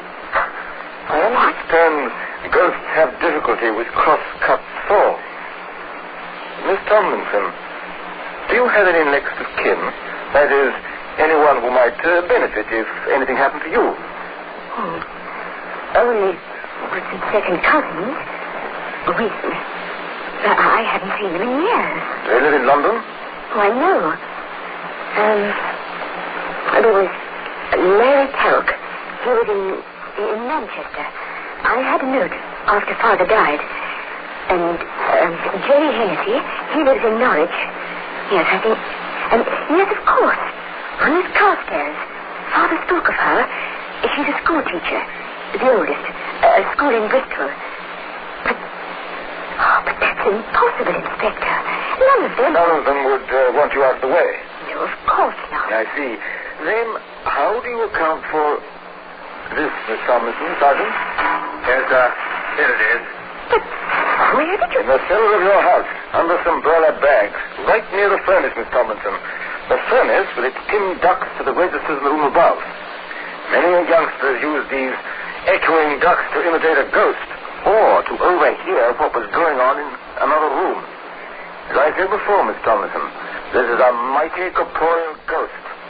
He soars through stairs. He uses hot air ducts to amplify his voice, and he carries his own sound. I don't like this any more than Sergeant Preston does, miss. I don't like it at all. And today, that same chain can be seen in the museum.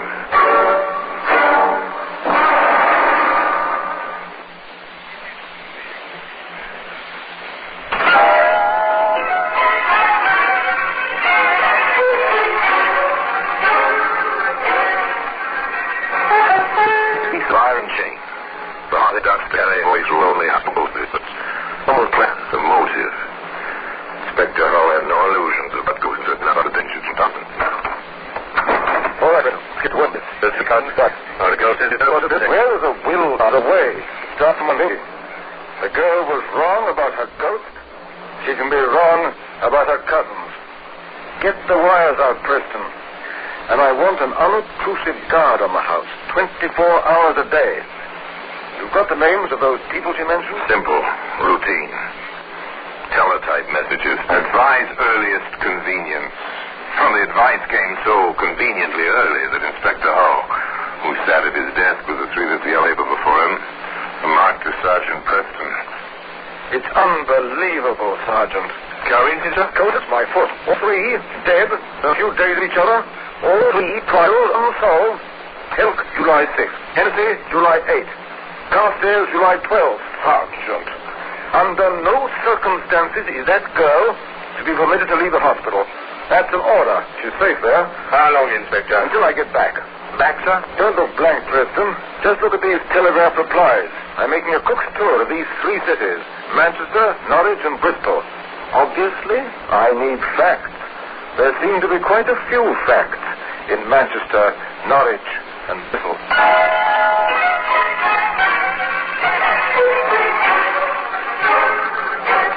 England is very large, so your trains are fast. In Manchester.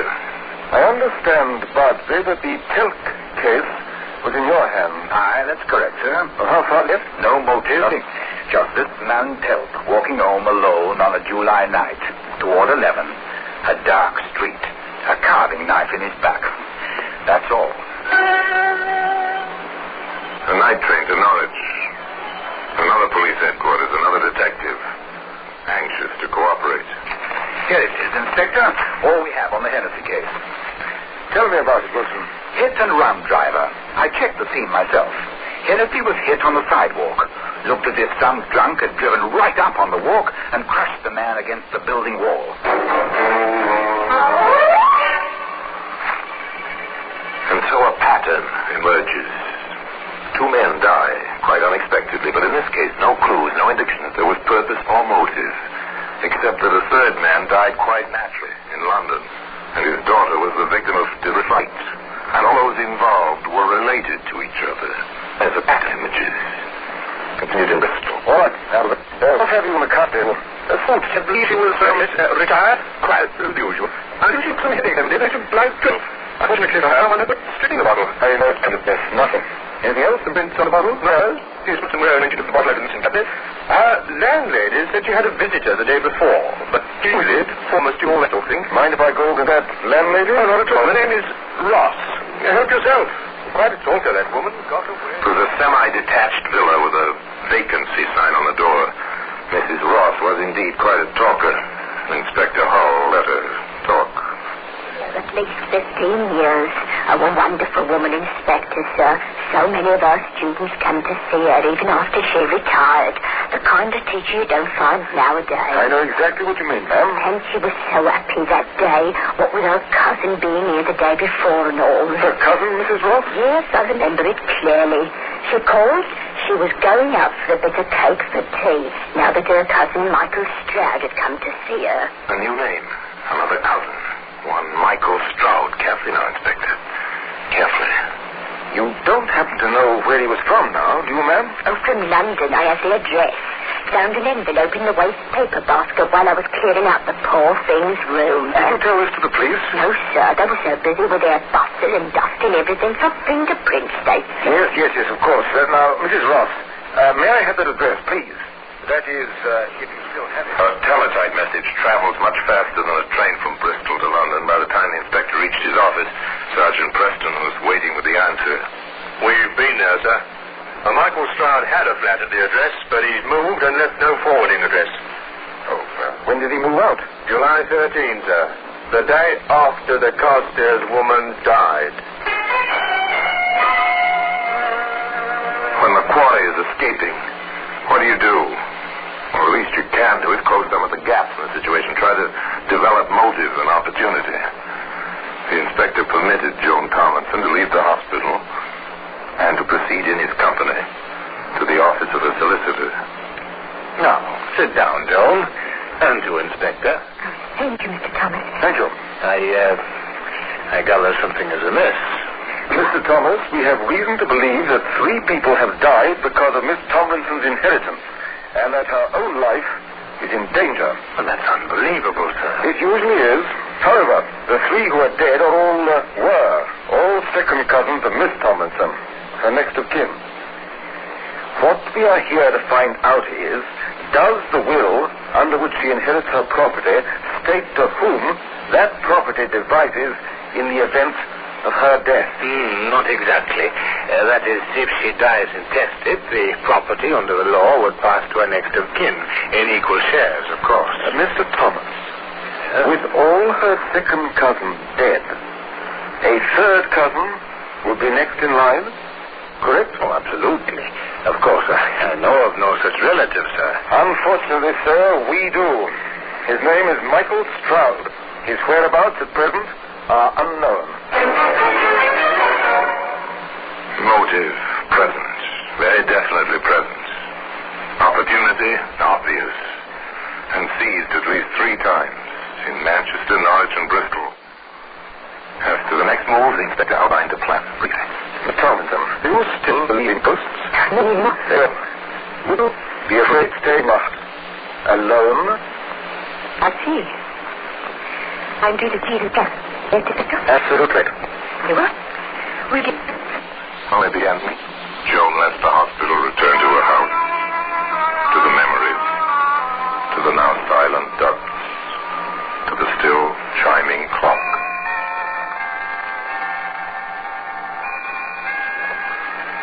The first night was uneventful.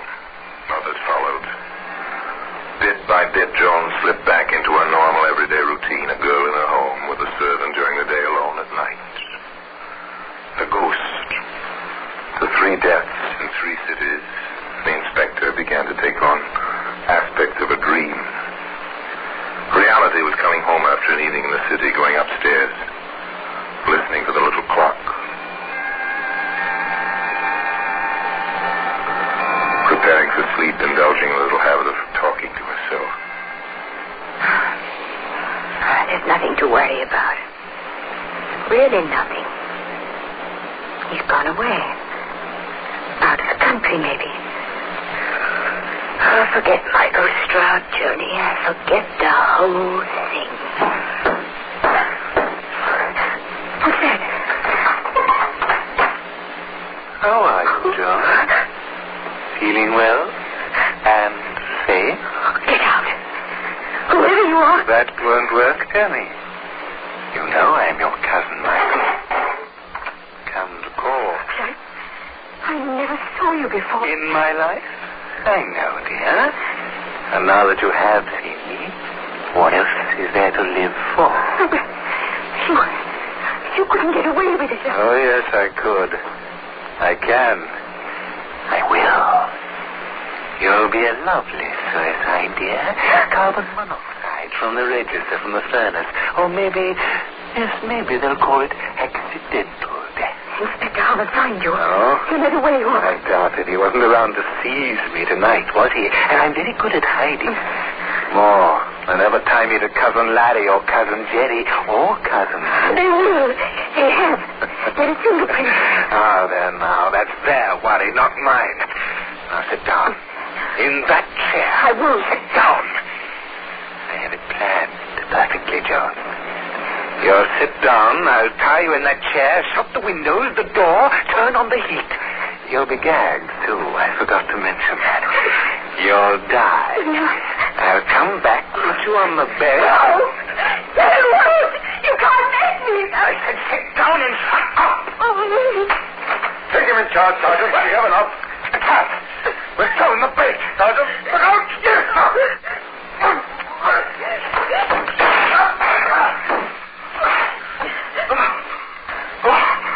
Thank you, sir.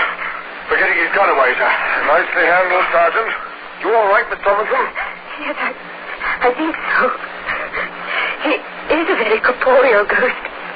Isn't he, Inspector? Definitely. And I believe his corporeal fingerprints will match those on the handle of a very corporeal knife in Manchester, a steering wheel in Norwich, a bottle in Bristol, and a certain chain in the possession of Scotland Yard.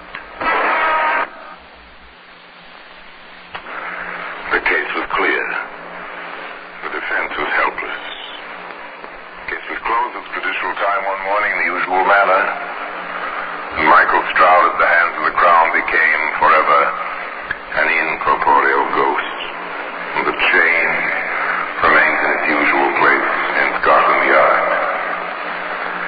And now until we meet next time, I tell you another story of the Black Museum. I remain as always obedient to your...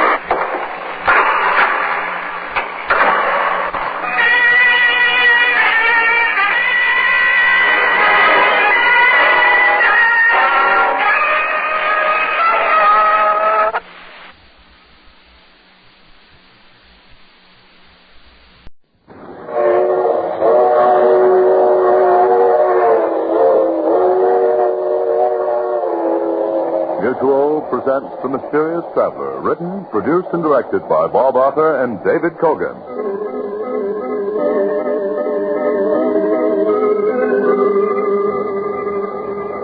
This is The Mysterious Traveler, inviting you to join me on another journey into the realm of the strange and the terrifying.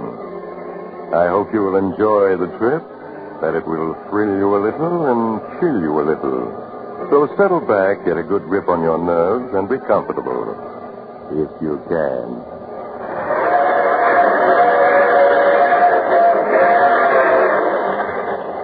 By the way, did you have a good vacation this summer? A nice, quiet time. No unusual excitement. No unpleasant event that shook your nerves so that you jump when a strange hand knocks on your window at midnight? Or slow, heavy footsteps come up to your door? That's good. Then you're in shape to go on another vacation with me tonight. It's the story I call Vacation from Life. The spot I have in mind for your vacation is a tiny harbor along the northern Maine coast. An isolated beach reached only by boat from the nearest town 2 miles away. And so lonely, there's only a single cottage. But it's going to be vacant soon. The present owner won't be needing it after tonight. My name is Matthew Clark. I am 40 years old and I teach Greek in New York City. I suppose you could say I'm a typical professor since I wear glasses, stoop a little, am absent-minded at times, and as my wife has said so many times in the 10 years we've been married, I hardly know a screwdriver from a monkey wrench or how to replace a burned-out electric light bulb. A fumbler. That's her favorite word to describe me. Well, she's going to find out it's not true. But I mustn't get excited. I won't be able to finish this if I don't keep calm. I'm writing this in our cottage on Desolation Beach in Maine. It's almost dark, and the waves are pounding on the sand. The wind is rising. There's a real northeaster coming. But 4 days ago, when I came up here to open the cottage, the sun shone, the water sparkled, and except for the driftwood and seaweed along the beach, there wasn't a hint of the fierce storms that can lash this shore. I made sure that the cottage was in good shape, aired the rooms, and put away the stock of provisions that Seth Thompson had brought from me from the village in his boat. And then while I waited for Seth to call for me, I walked along the beach, poking into the piles of driftwood like a boy searching for treasure. And I found it. I found something that set my heart to pounding and brought a flush of excitement to my face. Something that roused my imagination to a feverish pitch. It was a mine. A naval mine torn loose from its moorings someplace in the Atlantic during the war and tossed ashore at last here at my feet. It was hidden under seaweed, a 3-foot steel ball with 500 pounds of TNT inside it, waiting for an incautious touch to set it off. When I saw it, I started back in alarm. And then in a flash, I knew what a treasure I'd found and what it was going to mean to me. I was gloating over it so that I didn't even hear Seth's boat arrive at my dock until he called to me. Professor, you about ready to be heading for town? I turned to see Seth stepping down off my dock. I hurried toward him. Yes, Seth, I'm ready. I was just stretching my legs while I waited. Seen you poking around that driftwood. I figured maybe you'd found something worthwhile. Seth, what I found was a very dead codfish, an extremely odorous one. Well, here's the boat. I'll get in. Professor, for Pete's sake, don't never step right on the gunwale of a boat when it's rocking. You'll either fall into the boat and break a leg or go over the side and maybe drown. Oh, yes, of course. You've told me that before, haven't you? Well, not more than 11 times. Yeah, I'll hop in first. Now, give me a hand. That's it. Now, jump down here beside me. Look out. Ouch!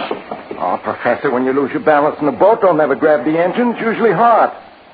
Let me see how bad you burned your hand. Well, it's not too bad. It was clumsy of me, though, wasn't it? Yeah, it was.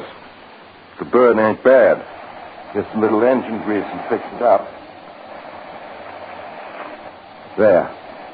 Now, you sit down back there. Very well, Seth. Stay set down. Truth is, Professor, I don't trust you around machinery no more than I would a baby.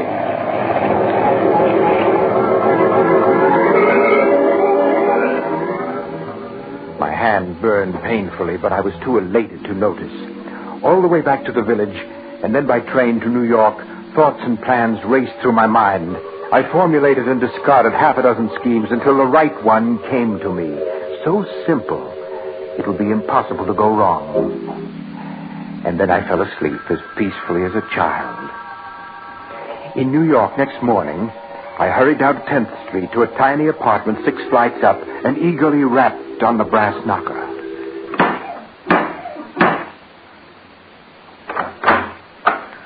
Why, Matthew. Matthew, it's you. Yes, Ruth, I know you didn't expect me so early, but here I am. Oh, I didn't expect you so early, but I am glad to see you. Won't you come in? Thank you. I'll make you some coffee. Sit down and be comfortable.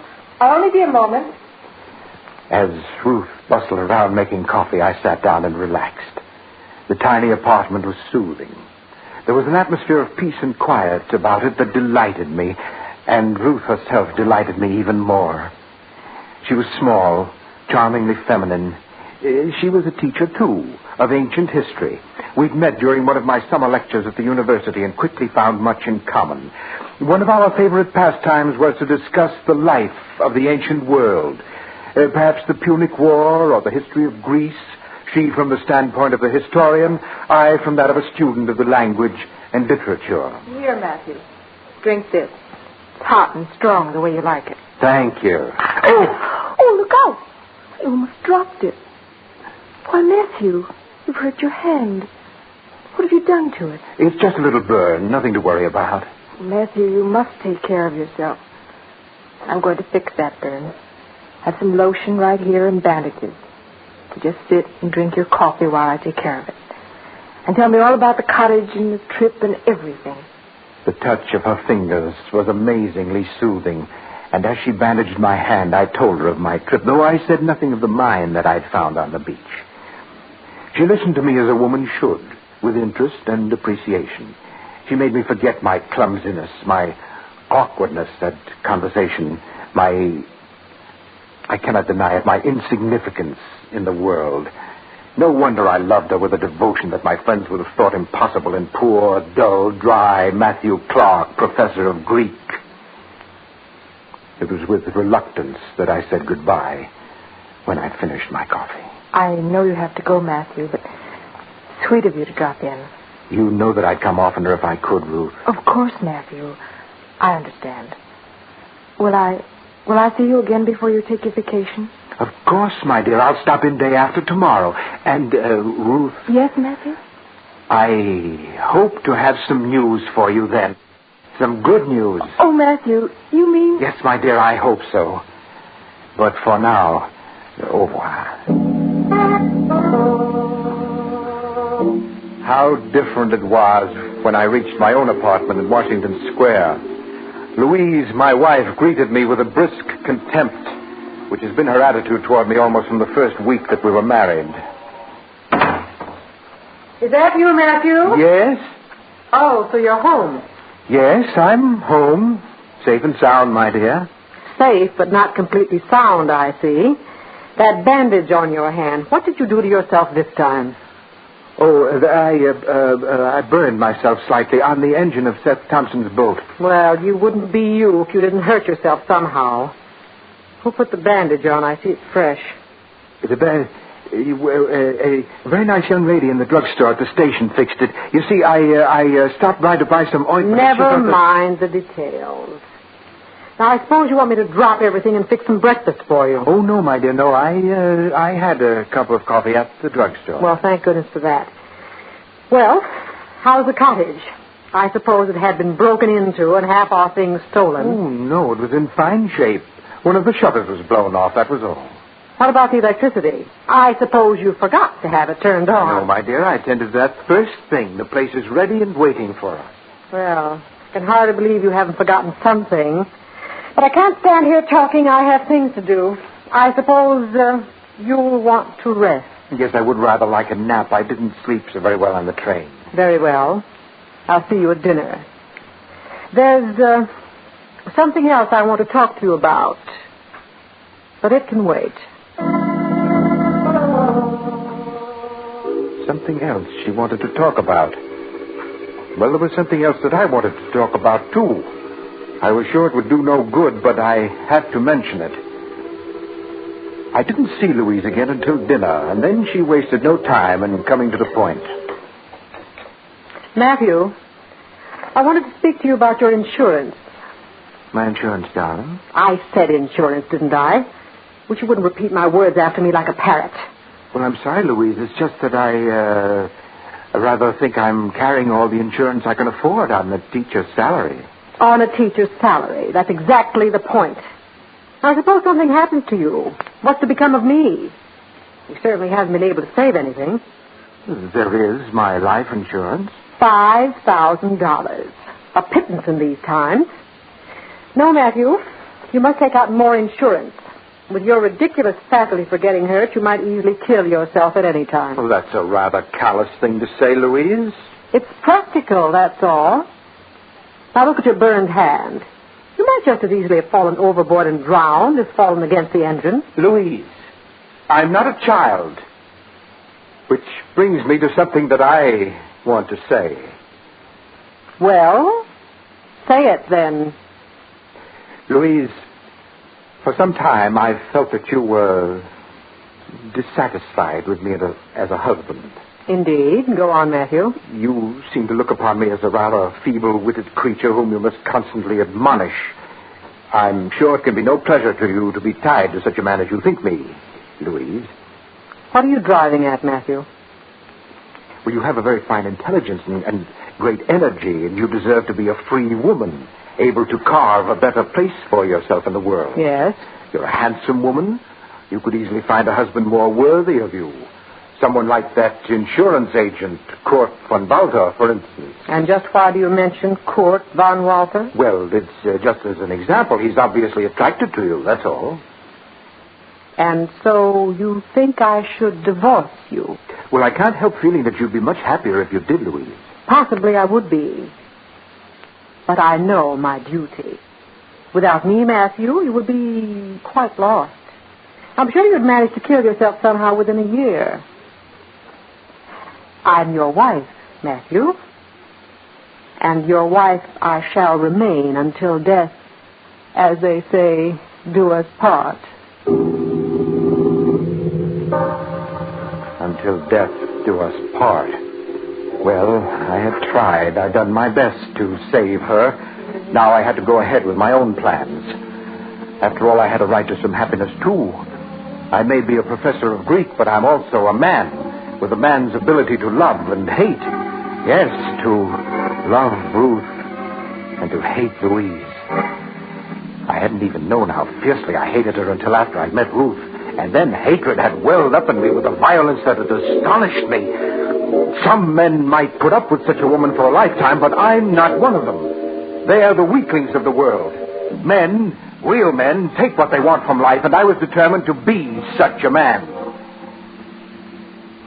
The next day, I did as Louise insisted. I called upon Kurt von Walter, the blonde, handsome refugee who has become so Americanized that he speaks better English than most Americans, and who sells life insurance to men by flirting with their wives. I don't like him. His easy self-assurance and blatant masculinity revolt me. But my business didn't take long. There you are, Mr. Clark. An accident insurance policy for $20,000. Payable to your so charming wife without a fuss of red tape. Yes, I think it's a waste of money, but Louise wanted it. Who can say what will happen in this uncertain existence, my friend? Up there in Maine, the fierce tides, the slippery rocks, the great storms. At any moment, an accident may snatch a man's life from him. Yeah, I suppose so, but I don't know why Louise looks upon me as such a child. She's just as apt to get hurt as I am. Very true. So why not a policy to insure her life as well? Court, I'm just an underpaid professor. I can hardly throw money around for insurance as easily as all that. All the more reason you need it. If something happened to the lovely Mrs. Clark, if I say, well, the expenses would bankrupt you. I guess they would. So let me write a joint policy to cover both of you. The premium will only be a little more. Well, all right.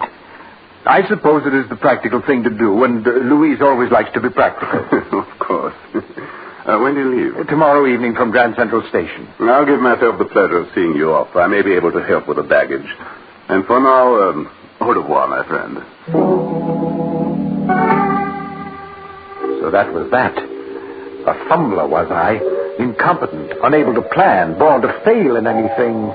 Louise would see her life was insured in my favor for $20,000, and Kurt von Walter would have to testify that he talked me into it. $20,000. What freedom that would give Ruth and me. We could travel, see Europe, Greece, visit the very spots where Socrates walked and Plato composed his immortal dialogues. But I concealed my jubilance, lest Louise notice it and suspect something. I paid a brief visit to Ruth to say goodbye and to tell her something of the wonderful future ahead for us. Oh, Matthew, I can hardly believe it. Greece, Rome, Venice, all the famous spots of the old world. It'll be wonderful. Yes, we'll live life for a change, Ruth, instead of just reading about it in books. Then your wife, she has agreed to? Yes, she's going to divorce me. I'm not the man for her, and we both know it. Oh, I think you're a fine man, Matthew. Thank you, my dear. But Louise looks at things differently. We'll be back soon, and attend to everything then. Very soon. I promise you. Yes, very soon. Much sooner than anyone but myself could guess. That night, Louise and I left on the main express. True to his word, Kurt von Walter, smirking and odious, was on hand to see us off, and Louise made a foolish fuss over him. Oh, you really shouldn't have come to the train with us, Kurt. It wasn't necessary. But of course not. It was a pleasure, dear lady. And the way you carried all our bags. Poor Matthew could never have carried half of them, even if he hadn't burned his hand. Well, on the other hand, I could never have learned Greek. Greek? Oh. Well, I hope you have a fine trip. Thank you. I shall be up that way myself next week. I'll drop in on you. We'll be looking for you, Kurt. We'll never forgive you if you fail us, will we, Matthew? What? Oh, never mind. Oh, dear, it's train time. Goodbye, Kurt. Goodbye, dear lady. Oh, Kurt, you shouldn't have done that. I'm not used to having my hand kissed. In that case, dear lady. Oh, Kurt, you're a wicked man to kiss me like that in front of my own husband. I could not help it. In that case, I'll forgive you. Goodbye. Goodbye. I shall be seeing you soon.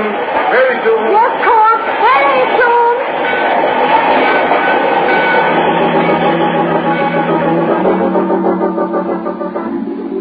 I pretended not to notice Louise's ridiculous flirting with Kurt von Walter, and we went to our drawing room. The trip passed quickly, and exactly on schedule, late in the afternoon of the next day, we were in Seth Thompson's boat, approaching our cottage on Desolation Bay. There she be, Miss Clark. Cottage come through the winter that well. Yes, better than I expected, considering that Matthew closed it up last fall. Oh, the beach is filthy, though. Well, storms last winter piled up plenty of weeds and stuff. Oh, really? I expect you can burn it, though. Oh, speaking of burning, how's your hand, Professor? It's getting well, Seth. I'm still clumsy with it, but it's healing. Yeah, them burns can be bad business. I knowed a fella 3 years ago burned his hand, died of it. Yes, sir. Lockjaw. Well, here we are. At last. I'll tie her up and help you unload. Then you folks are all set for your vacation. Only you're going to have kind of nasty weather the next 3 days. Why, is a storm coming up? Oh, goodness, the sky has gotten gray since we left the village. And the wind's kicking up. Look at them whitecaps out there. Yeah, we're in for a real nor'easter.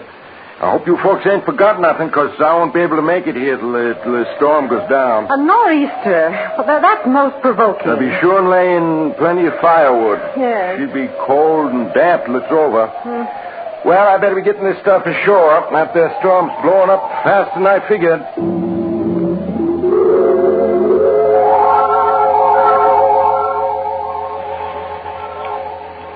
Just listen to that wind. We might at least have had a few nice days to begin our vacation. It is too bad, my dear. Well, you don't seem very concerned about it. If anything, you seem to be quite happy that we're going to have a storm. No, but I'm not. Oh. Now, let's see, everything's put away. Matthew, why didn't you have the phone installed as I asked? The price of running a wire out this far was prohibitive, Louise. Oh, money. I'm so tired of not being able to do what I want because it costs too much. Oh, well. Matthew, we need firewood. It's getting very cold, and all we have is that big log beside the fireplace. Yes, of course. I'll go pick up some on the beach. I'll be back in 10 minutes.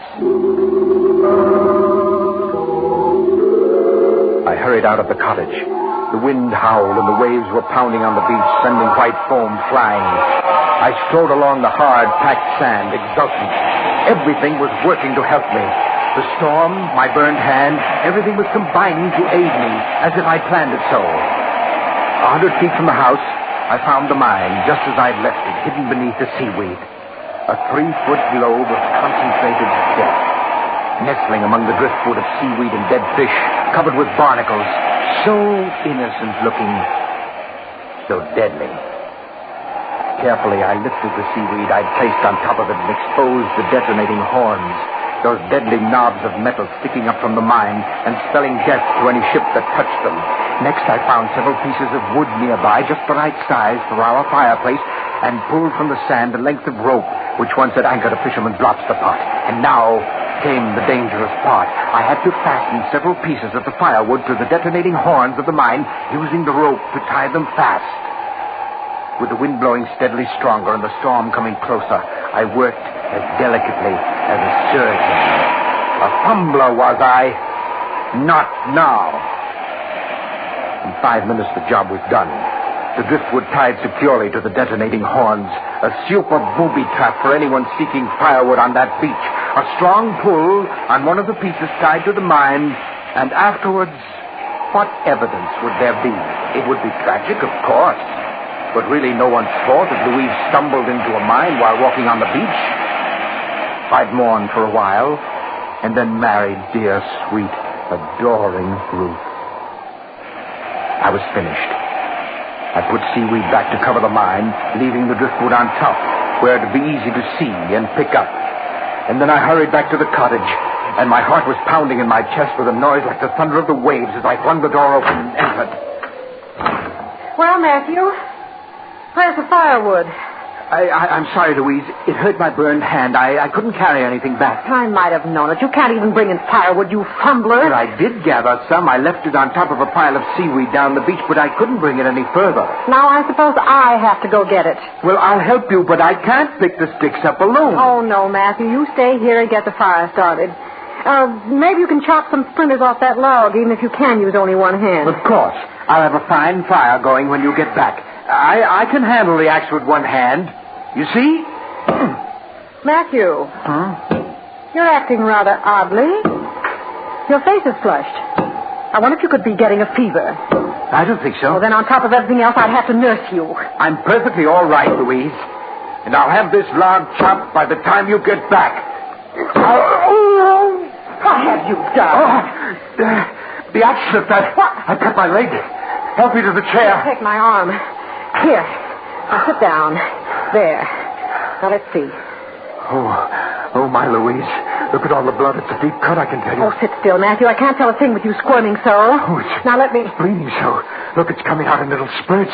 Louise, do something. I'm very much afraid, Matthew, that you've cut an artery. Huh? An artery? Oh, no. I always knew something like this would happen someday. Louise, don't just stand there. Do something. Put a tourniquet on my leg. No, Matthew. No? What do you mean? I mean that fate has obviously intended you to die, and I don't propose to interfere. Louise, I don't understand you. What are you saying? Matthew, listen to me. When you said the other day that I should be married to someone like Kurt von Walther, you were perfectly right. I love Kurt, and he loves me. He said so. Louise, you're joking. Now do something about my leg. I'm bleeding to death. Yes, Matthew, you are. But I was talking about Kurt von Walther. If I were free, he'd marry me. I know he would. But not if I were penniless.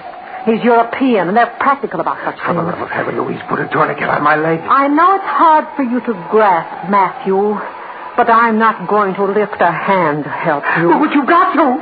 You're my wife. I won't be for long. Soon I'll be your widow. And I'll have a dowry of $25,000 to bring to court. You're mad. He's not really interested in you. You don't know what you're doing. I do. I'm being completely practical. When I urged you to take out that insurance, Matthew, I think I was hoping something like this would happen. Maybe I was even planning to make it happen. I'm not sure. But now it has happened with no help from me. I have a right to love and happiness with a real man, and I'm taking it. Louise, please help me. Matthew, I'm going outside now. I'm going to watch the storm come up. I'll be gone at least half an hour. Then I'll bring back some firewood. If when I come back I find you beyond help, I'll be terribly shocked and distressed. But there won't be a thing I can do about it. Oh, no, Louise, wait. I have something to tell you. I'm not interested in anything you have to say but now. It's important. You mustn't go out. You mustn't pick up any firewood. Goodbye, Matthew. Louise, come back. Come back.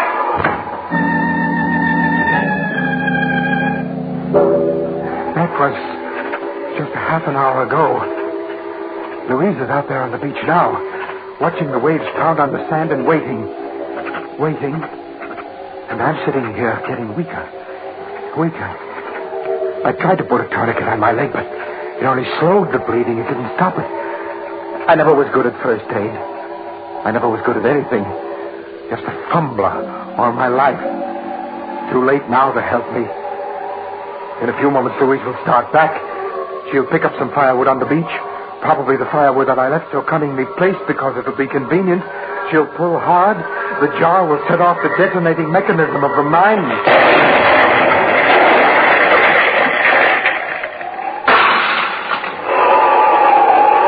There.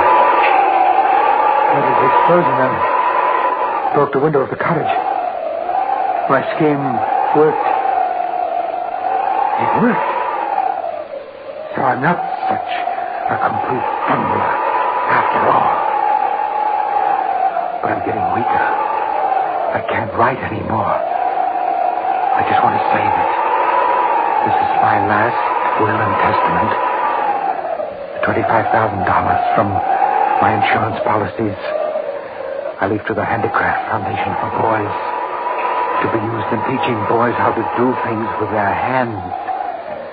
I especially direct that it be used in teaching first aid and the use of tools, especially axes. Every boy should know how to use an axe without cutting himself.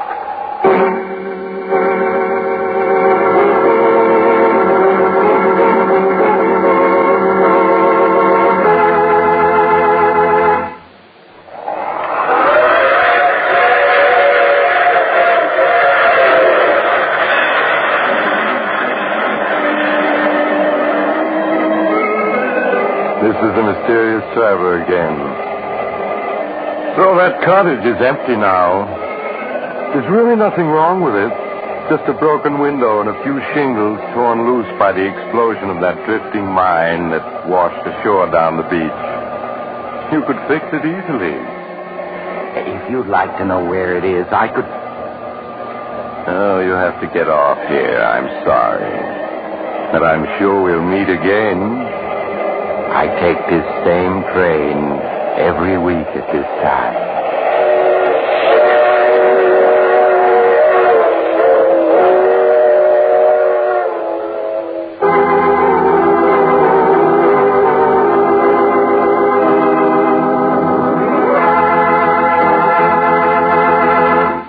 You have just heard The Mysterious Traveler, a series of dramas of the strange and terrifying.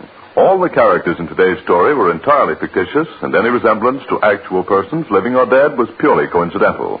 In the cast today were Maurice Toplin, Eric Dressler, Vicky Vola, Helen Titus, and Stephen Schnabel. Original music was played by Paul Taubman. The Mysterious Traveler is written, produced, and directed by Bob Arthur and David Kogan. Listen next week to a tale titled The Big Payoff.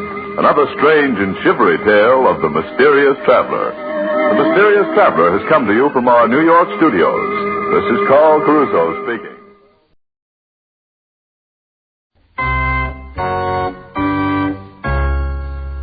Strange Wills, starring the distinguished Hollywood actor Warren William, and featuring Lorene Tuttle with Howard Culver and an all-star Hollywood cast. Original music by Del Castillo.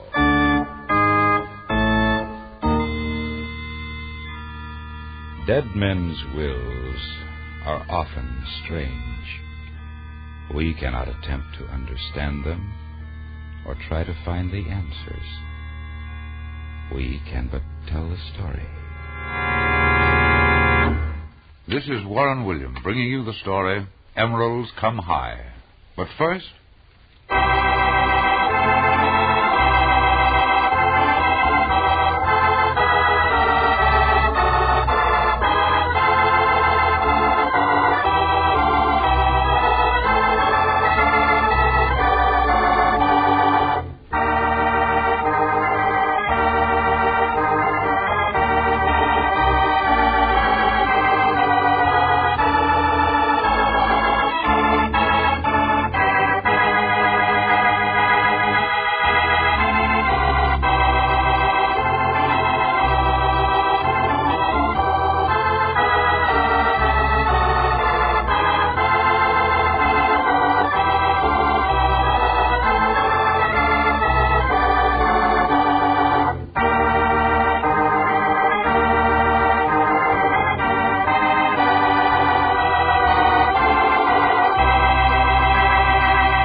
now back to Warren William as John Francis O'Connell in Emeralds Come High.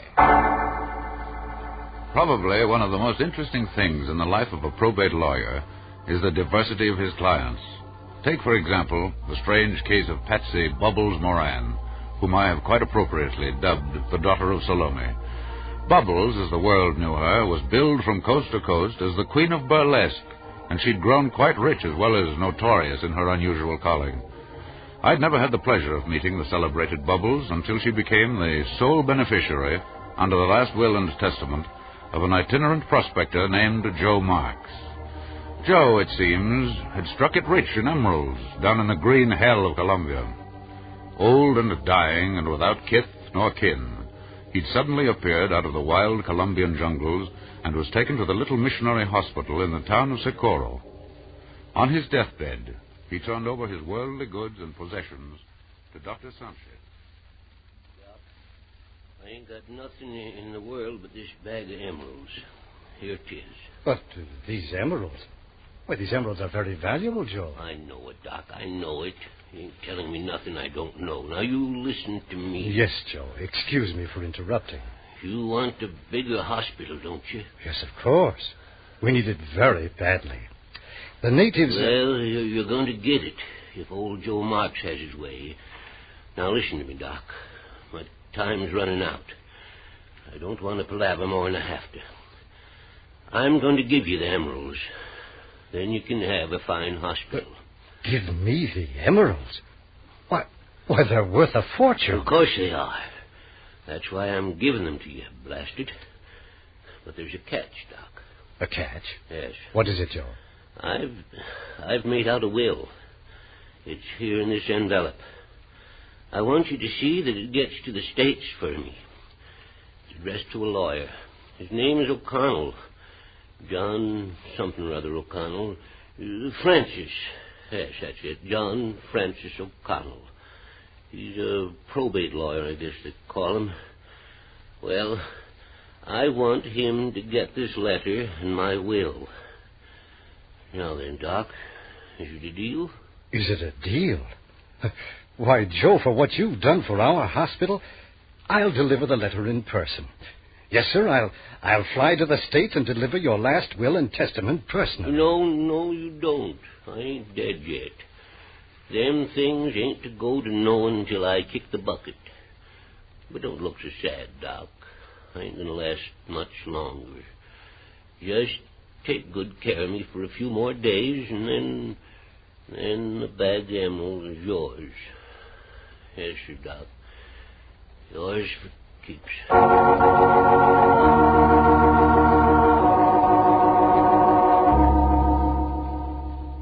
And that's how the whole matter had its start. Old Joe Marks stayed alive just 2 weeks longer, and then he died, just as he expected he would. Dr. Sanchez lost no time in catching a plane for a trip to the States. He'd already decided to name his new hospital the Joe Marks Memorial. He came up to my office to deliver the last will of the deceased prospector. Well, now, Mr. O'Connell, that's the whole story.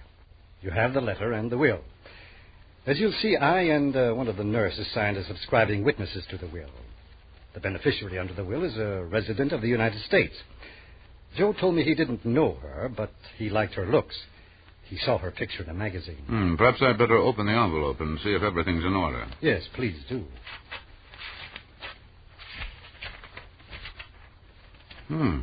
Good heavens. Why, it's incredible. This Joe Marks has left his entire emerald mine to Patsy Bubbles Moran. And who, might I ask, is she? Patsy Bubbles Moran is America's #1 pin-up girl. She's the queen of burlesque.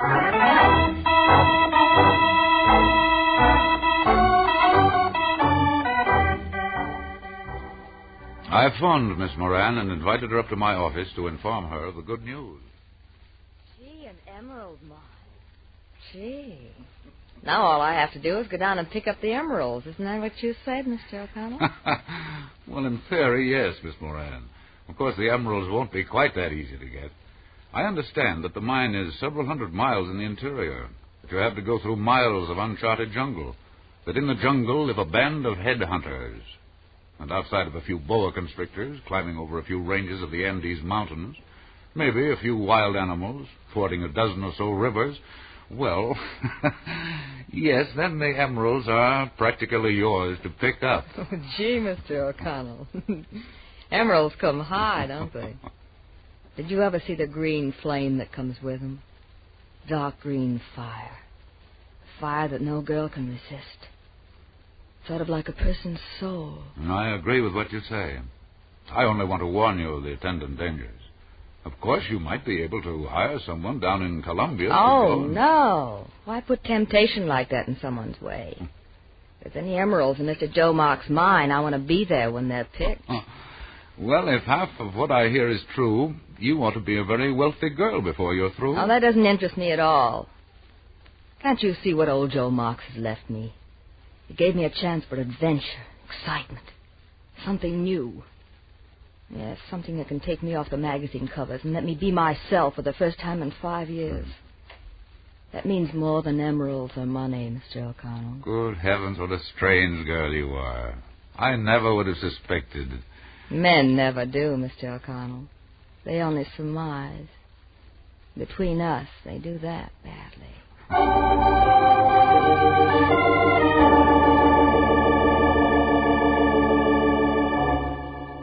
I finally agreed to fly down to Colombia with Miss Moran and help her organize an expedition that would carry her into the interior.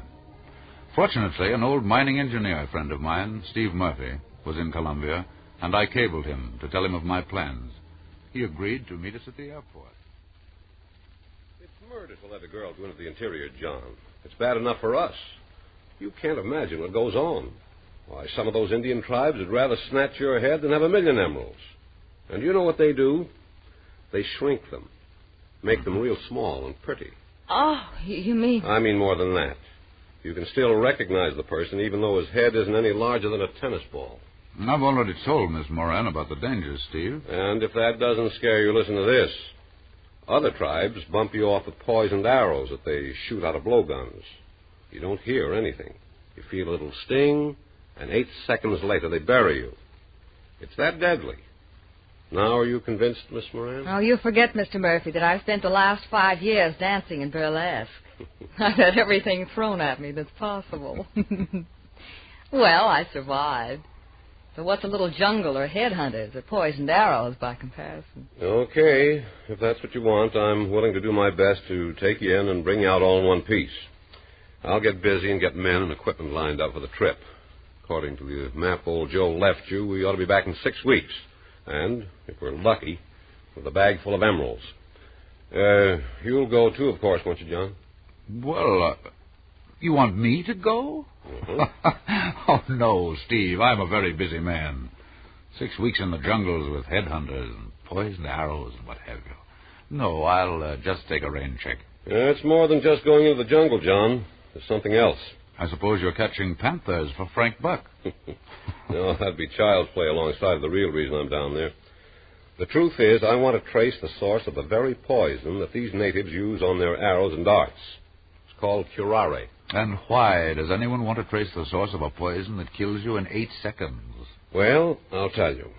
Medical science has learned that this same poison, this curare, may possibly be the cure for poliomyelitis, what we call infantile paralysis. Yeah, I see. I remember now that I read just recently that children were apparently completely cured and without any physical handicaps remaining. So that's it, Steve. Yes, that's it. I've got a good idea where this common jungle weed grows. In fact, it's right on the way to the emerald mine. We could kill 2 birds with 1 stone, and you could be a lot of help, John. Well, after you put it that way, of course I'll go with you, Steve. When do we start?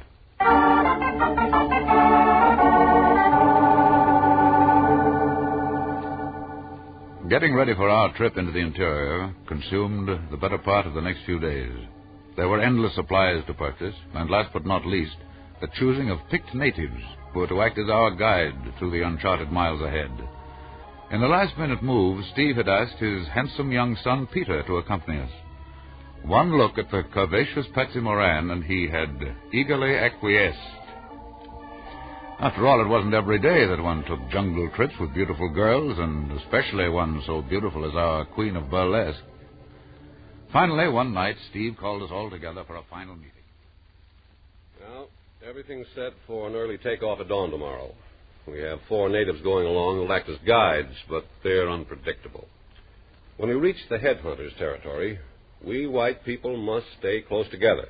At no time do I want any one of us separated. Now, remember that. It's vitally important. No one of us is ever to be alone. Well, Steve, I don't want you to worry too much about me just because I'm a girl. Believe me, I can take care of myself.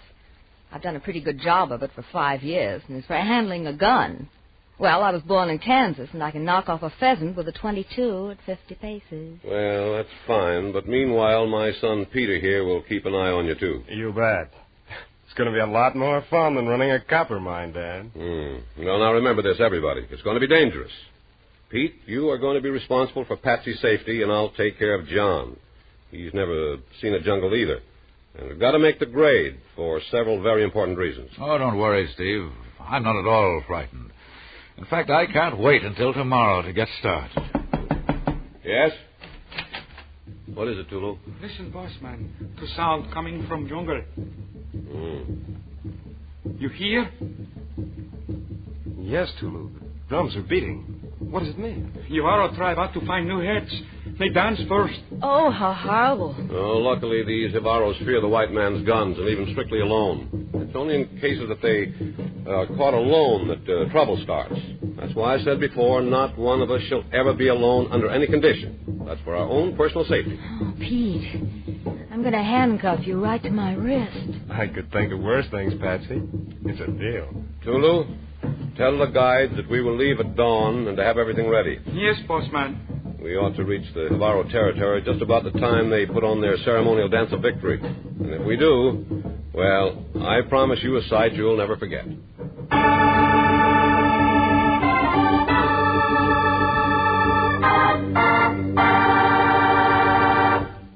Part 2 of Emeralds Come High will follow in just a moment. But first, a word from your announcer.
Now, Part 2 of Emeralds Come High with Warren William as John Francis O'Connell. We left Socorro before dawn, and 20 minutes were deep in the tangled jungle. Only the chatter of monkeys and the strange tropical birds marred the quiet of the morning. Their incessant noise was terrifying to our native guides ahead. We pushed on into the green hell that completely swallowed us. 2 days later...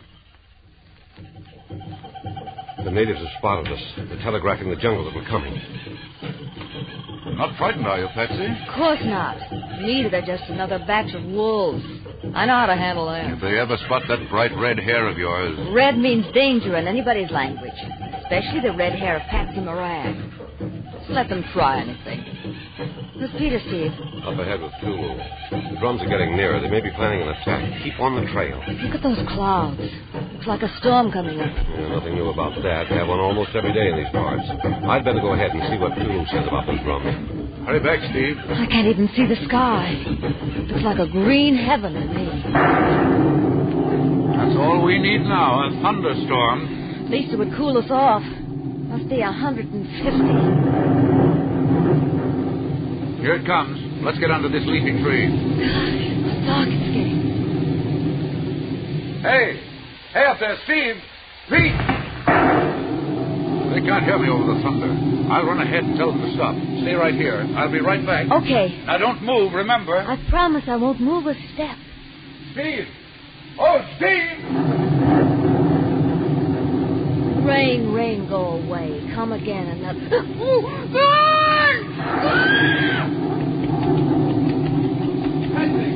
Patsy! Where are you?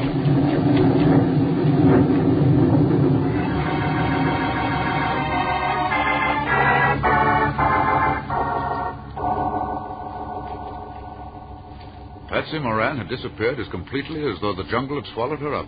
We searched everywhere, but not a single clue could we find. Steve, Peter, and I were forced to the conclusion that she'd been captured by the headhunters. As soon as the storm abated, we decided to increase the perimeter of our search. By twos, we spread out in an ever-widening circle. A little later... Bossman, come! That's Tulu. Come. That's Tulu. He must have found something. Let's hurry. Coming, Tulu. See, Bossman, one tree. Tulu find hair, red hair. Hey, that belongs to Patsy, all right. Now let's look around and try to find some more. We can trail her right to their village if we're lucky. There's another one over here. Looks as though Patsy is deliberately letting her hair get caught in the underbrush. She's showing us the way. Drums beat closer.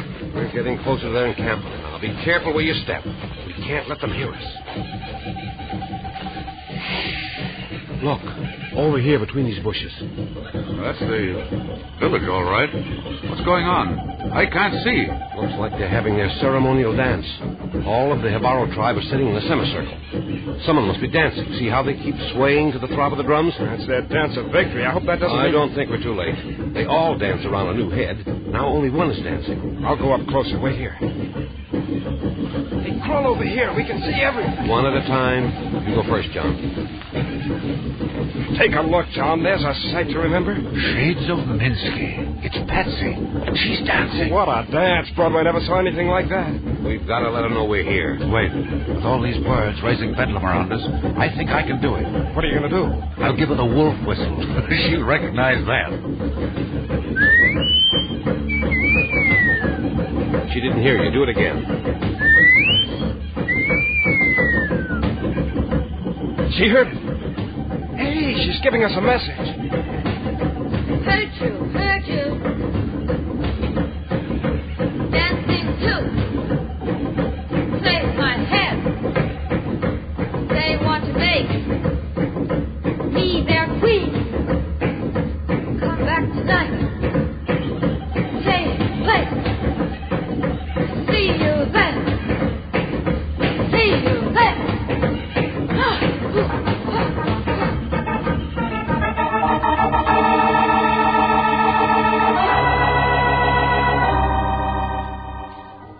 Later that night, under a brilliant tropical moon, we crept back to our place in the jungle just outside the native village. We had everything ready for a quick getaway, but we were prepared to get Patsy one way or another. Most of them are drunk. They get tight on some native brew and sleep for days. Hey, look way over there. That hut on the far side. Yes, I see. Patsy is crawling out of the hut. She's cutting into the jungle. Give her that wolf whistle, John. Let her know we're here. Now let's wait. There she is. Over here, Patsy. Here. Steve. Oh, John. Gee, it's like old home week at the Follies. Well, what a relief to see your red hair still attached to your pretty head, Patsy. Yeah, but let's go. Every minute we stay here may be our last.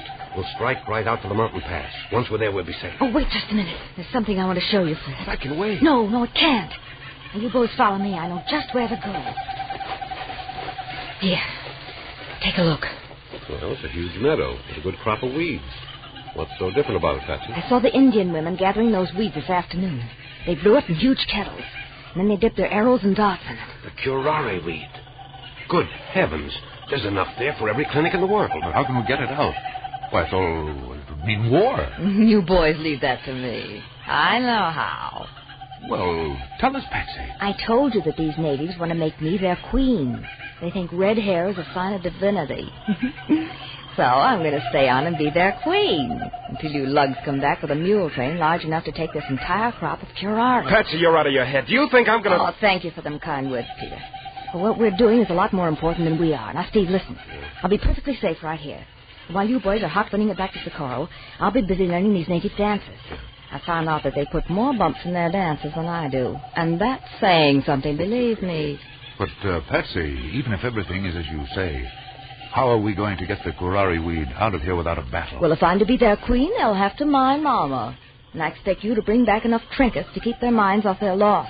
Now, hurry, it's getting near dawn. We've got a week's journey. John, Patsy's right. I think she's perfectly safe for a few days, and the risk is worth it. Come on. We'll head back to Socorro. Goodbye, boys.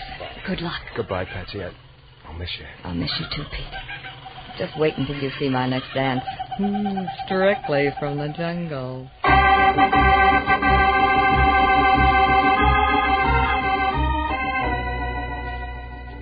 6 days later, our convoy of 7 pack mules and our band of 15 men, led by Dr. Sanchez, returned to the outskirts of the native village. We stopped to reconnoiter just in case. There she is. Look. Good heavens. They've got her sitting on a throne. 2 men are fanning her with banana palms. She really is a queen. John, give her the signal.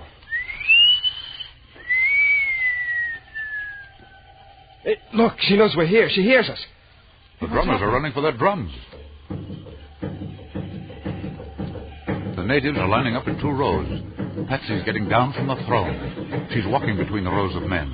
She's heading out here to us. She's done it. They're going to welcome us. There's royalty if I ever saw it.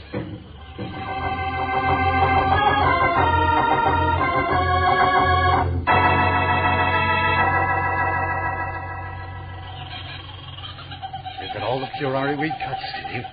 It's all loaded and ready for the return trip. Oh, that's fine, Doctor. Tell the men to start back. We'll stay and say goodbye to the chief. I hope they let their queen go without any trouble. I'm sure they will. She told them she was going back to the skies one day. Look, Steve. The natives are all gathering in the center of their village. The drummers are coming out. What's going on? Our Patsy is going to give them her final dance. Ooh. Yeah, she told me it'd be a fire dance so that they could all think she's going back to the sky in a cloud of fire. Let's join the natives and watch. This ought to be good. And let's sit right here, behind them, just in case. That's a good idea, son. It almost looks as though the pagan gods were taking a hand in this. Look up at the sky. Another one of our daily cloudbursts in the offing. Well, I'm used to it. She's starting her dance.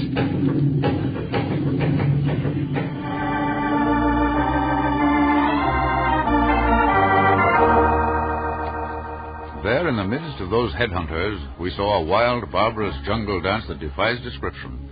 The incessant pounding of those jungle drums set our blood aflame.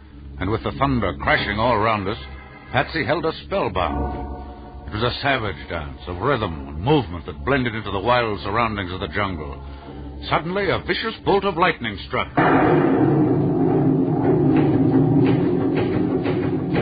Where's Patsy?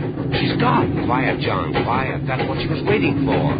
That was her cue for a timely exit.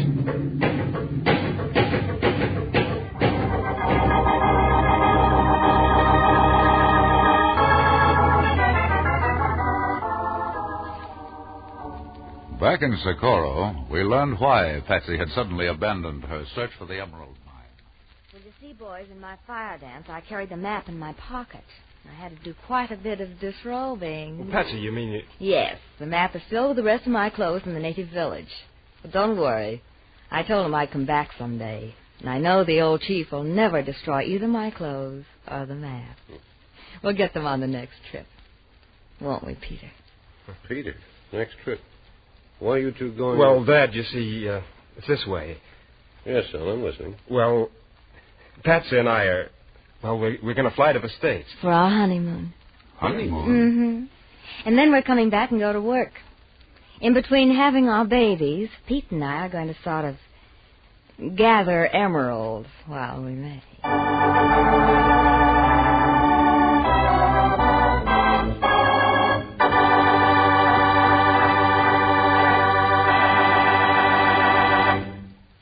Warren William will be back in just a moment to tell you the rest of the story of the probate cause of Emeralds Come High. But first, here is a brief message from your announcer.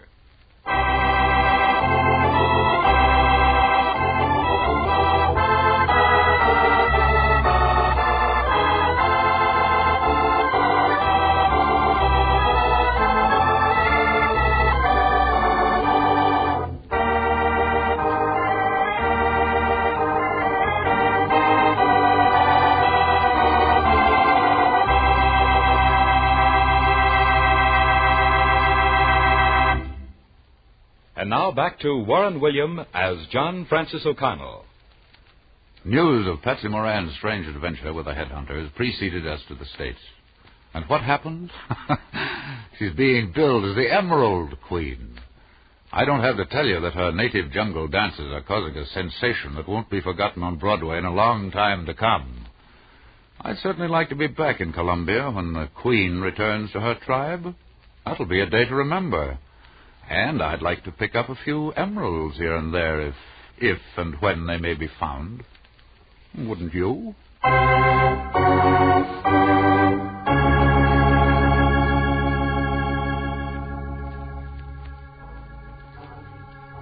Next week, I'm going to tell you the story of a violin. Back in 1732, Antonio Stradivarius, the world-celebrated violin maker, created an instrument that was so perfect, sounded so beautiful, that he gave it the name of a beautiful girl. Down through the years, that violin has had experiences that have made a story so poignant, so beautiful, as was ever written. We call this unusual story Emily. This is Warren William, inviting you to listen again next week.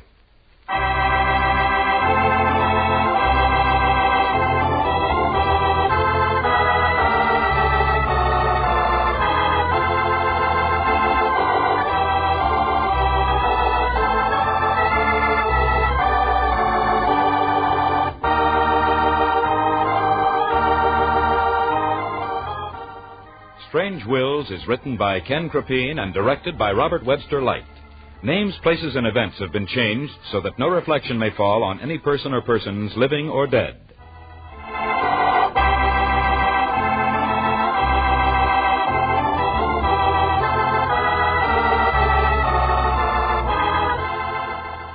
This is a Teloaze feature produced in Hollywood.